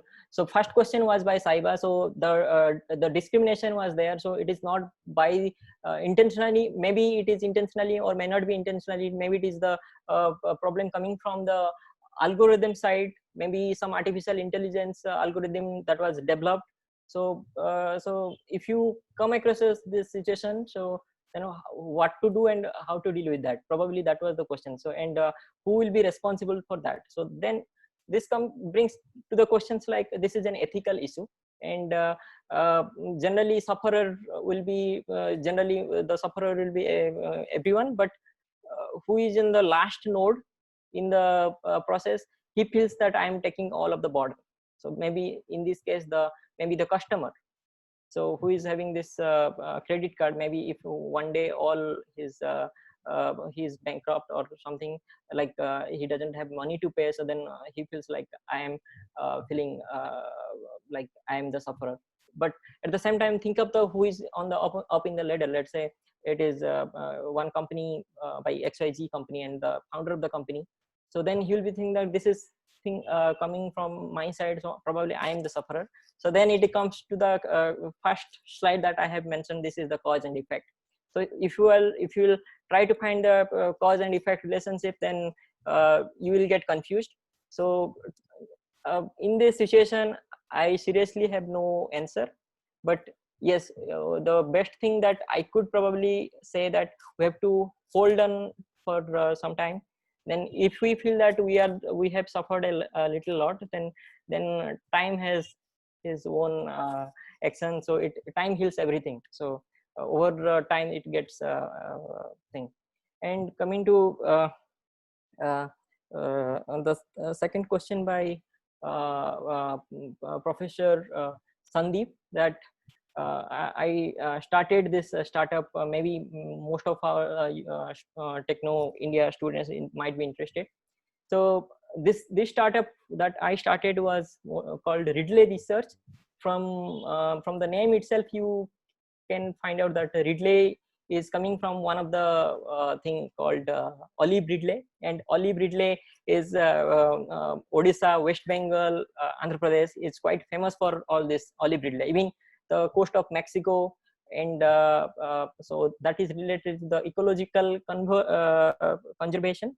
So we do not have any architecture now, but we are slowly bringing up to make it as open source. So we believe that whatever we are doing, it should be open source, but at the same time we'll be trying to make it is a cultural differentiation free, or maybe bias free. Like if it is open source, but that open source version will be little different for what is applicable for India, and what is applicable for France, and what is applicable for China. So so the international partners and a few of my colleagues are there. So we'll be slowly taking that challenges, and maybe once the situation restores, then I could get access to the ICOM, like International Community of Museums. So over the discussion, I could bring this topic, and we're trying to solve this. But at present, we have a few open source work, and if you guys are interested, like internship or something, and from the very beginning, I'm saying that we could not sponsor you. I mean, we could not give you monetary benefits, but if you want some work, then we could figure it out. And Professor Sandeep will be communicating with you regarding that. So yes, and coming to the third questions by my professor, I started my research in Professor Abro's lab. So thank you. And even we are still working on our same algorithm and thing. So I'll bring one example that when I was in my undergrad, we are working with MATLAB Simulink and NI LabVIEW. LabVIEW is like laboratory view, and I don't know. Even that was one for NI National Instrument for the interfacing, and also for dynamic control we are using bond graphs. But right now the things changed. Now most of the times it is Python, and all the things like whatever that we are working with, like neural network and fuzzy logic. So everything is there, but what I feel is that because of this data revolution, the term has changed. Whatever that we are working at that moment, let's say we are dealing with model reference adaptive control, MRAC, or maybe model reference adaptive system.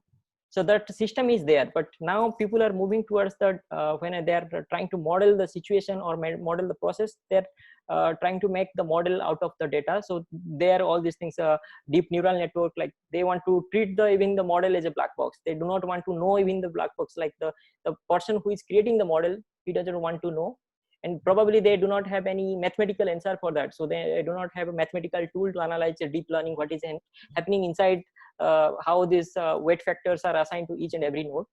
And even if they find some answer, so there will be again a conflict comes from another scientist. So now they are probably restricting to that. But yes, coming to that, how to deal with that, so my suggestion here will be, whatever we have learned, we'll be using that as a tool. Maybe this is not a right situation for us because people have data driven modeling, everything, but at one point we might be relevant, so we might be impactful, like say that mathematical modeling has its own pros and cons. Let's say I will always try to model every let's say aircraft to a very linear model, or maybe first order system or second order system, which will be more easy for me to control. So then the modeling part comes, like the mathematical modeling part comes, and there are a lot of scope there. So now I feel the science, I mean the technology people, there is a division. One is mathematical modeling part, another is data driven modeling part. So here now let's like, I do not know who will win or who will lose, but we should collaborate, we should work together. We'll find it a way that how it is what Professor Abro is saying, the language is little bit different than what Abhishek is saying and what Asutosh is saying. So when we sit together, when we work together, then we'll be coming up with some really nice product, or maybe really nice solution to serve the humanity. Is it making any sense, Professor? Yeah, actually, I mean, we passed out BTech long time before, like on 1989, yes. 1990, that time, right? So yeah. There, as an electrical engineer, we were mostly taught about the classical algorithms, like the PID algorithm, mostly classical optimization techniques. But nowadays, you know, this artificial intelligence word is going everywhere, right? Yeah. Even the economists are talking about AI, and all. And engineers are talking, control system engineers are talking about AI. Now, I just want to know, like all the classical decision algorithms are now taken by AI. Then, like how will it compare to, you know, very strong algorithms like PPID controllers, reinforcement learning, and all these kind of algorithms? That's what I want to know, actually. So yeah, sorry, at this moment I do not have a concrete answer, but I feel that whenever you are in a production environment and the process is critical, and everyone has something to say, then and then somebody has to operate something like open and close, maybe the operator who is sitting in the control room. So it will be the decision will be dependent on that person. So if the person who is sitting and tuning that algorithm, like the PID controller, and he is from a very old guy, and he is comfortable with PID controller algorithm, classical control, integration, differentiation, and proportional control, and he knows how to do it, so that will work. And if in that control room somebody, a young guy, like let's say professor, not professor, like a young engineer recently who has got a training in artificial intelligence, but at the same time he or she should be aware that what is the impact. Once you switch on the button, then something happen in the production environment. Let's say coming to the production environment like oil and gas industries, or maybe some critical environment, maybe weather forecasting, maybe cultural heritage research. So everybody should be aware of their responsibilities and the consequences. So then will be like, will be taking, will just not only just will be taking some technological inputs, will be taking some inputs from the social issues, from the ethical issues. All these things will come in. So I could I would like to bring one thing, that artificial intelligence, that everything, no, I have a point here, that there is a play for the human intelligence. That's why we have some brain, and human intelligence, I mean, say hi, HI. So that has a big role. So you should not forget high with AI. So I and high has their own importance. If AI is artificial intelligence, this is high by relationship, and everyone has something to say. Okay, so thank you very much, Ashutosh, for this wonderful lecture, and we would love to have you soon in the near future once again. Thank you. Thank you.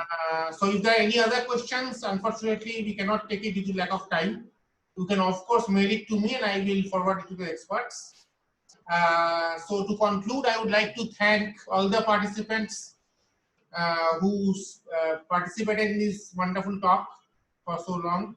I would like to thank Dr. Reena Paloti, the Director, Techno India University, for allowing us to provide us with technical support. I would like to thank Dr. Sudipto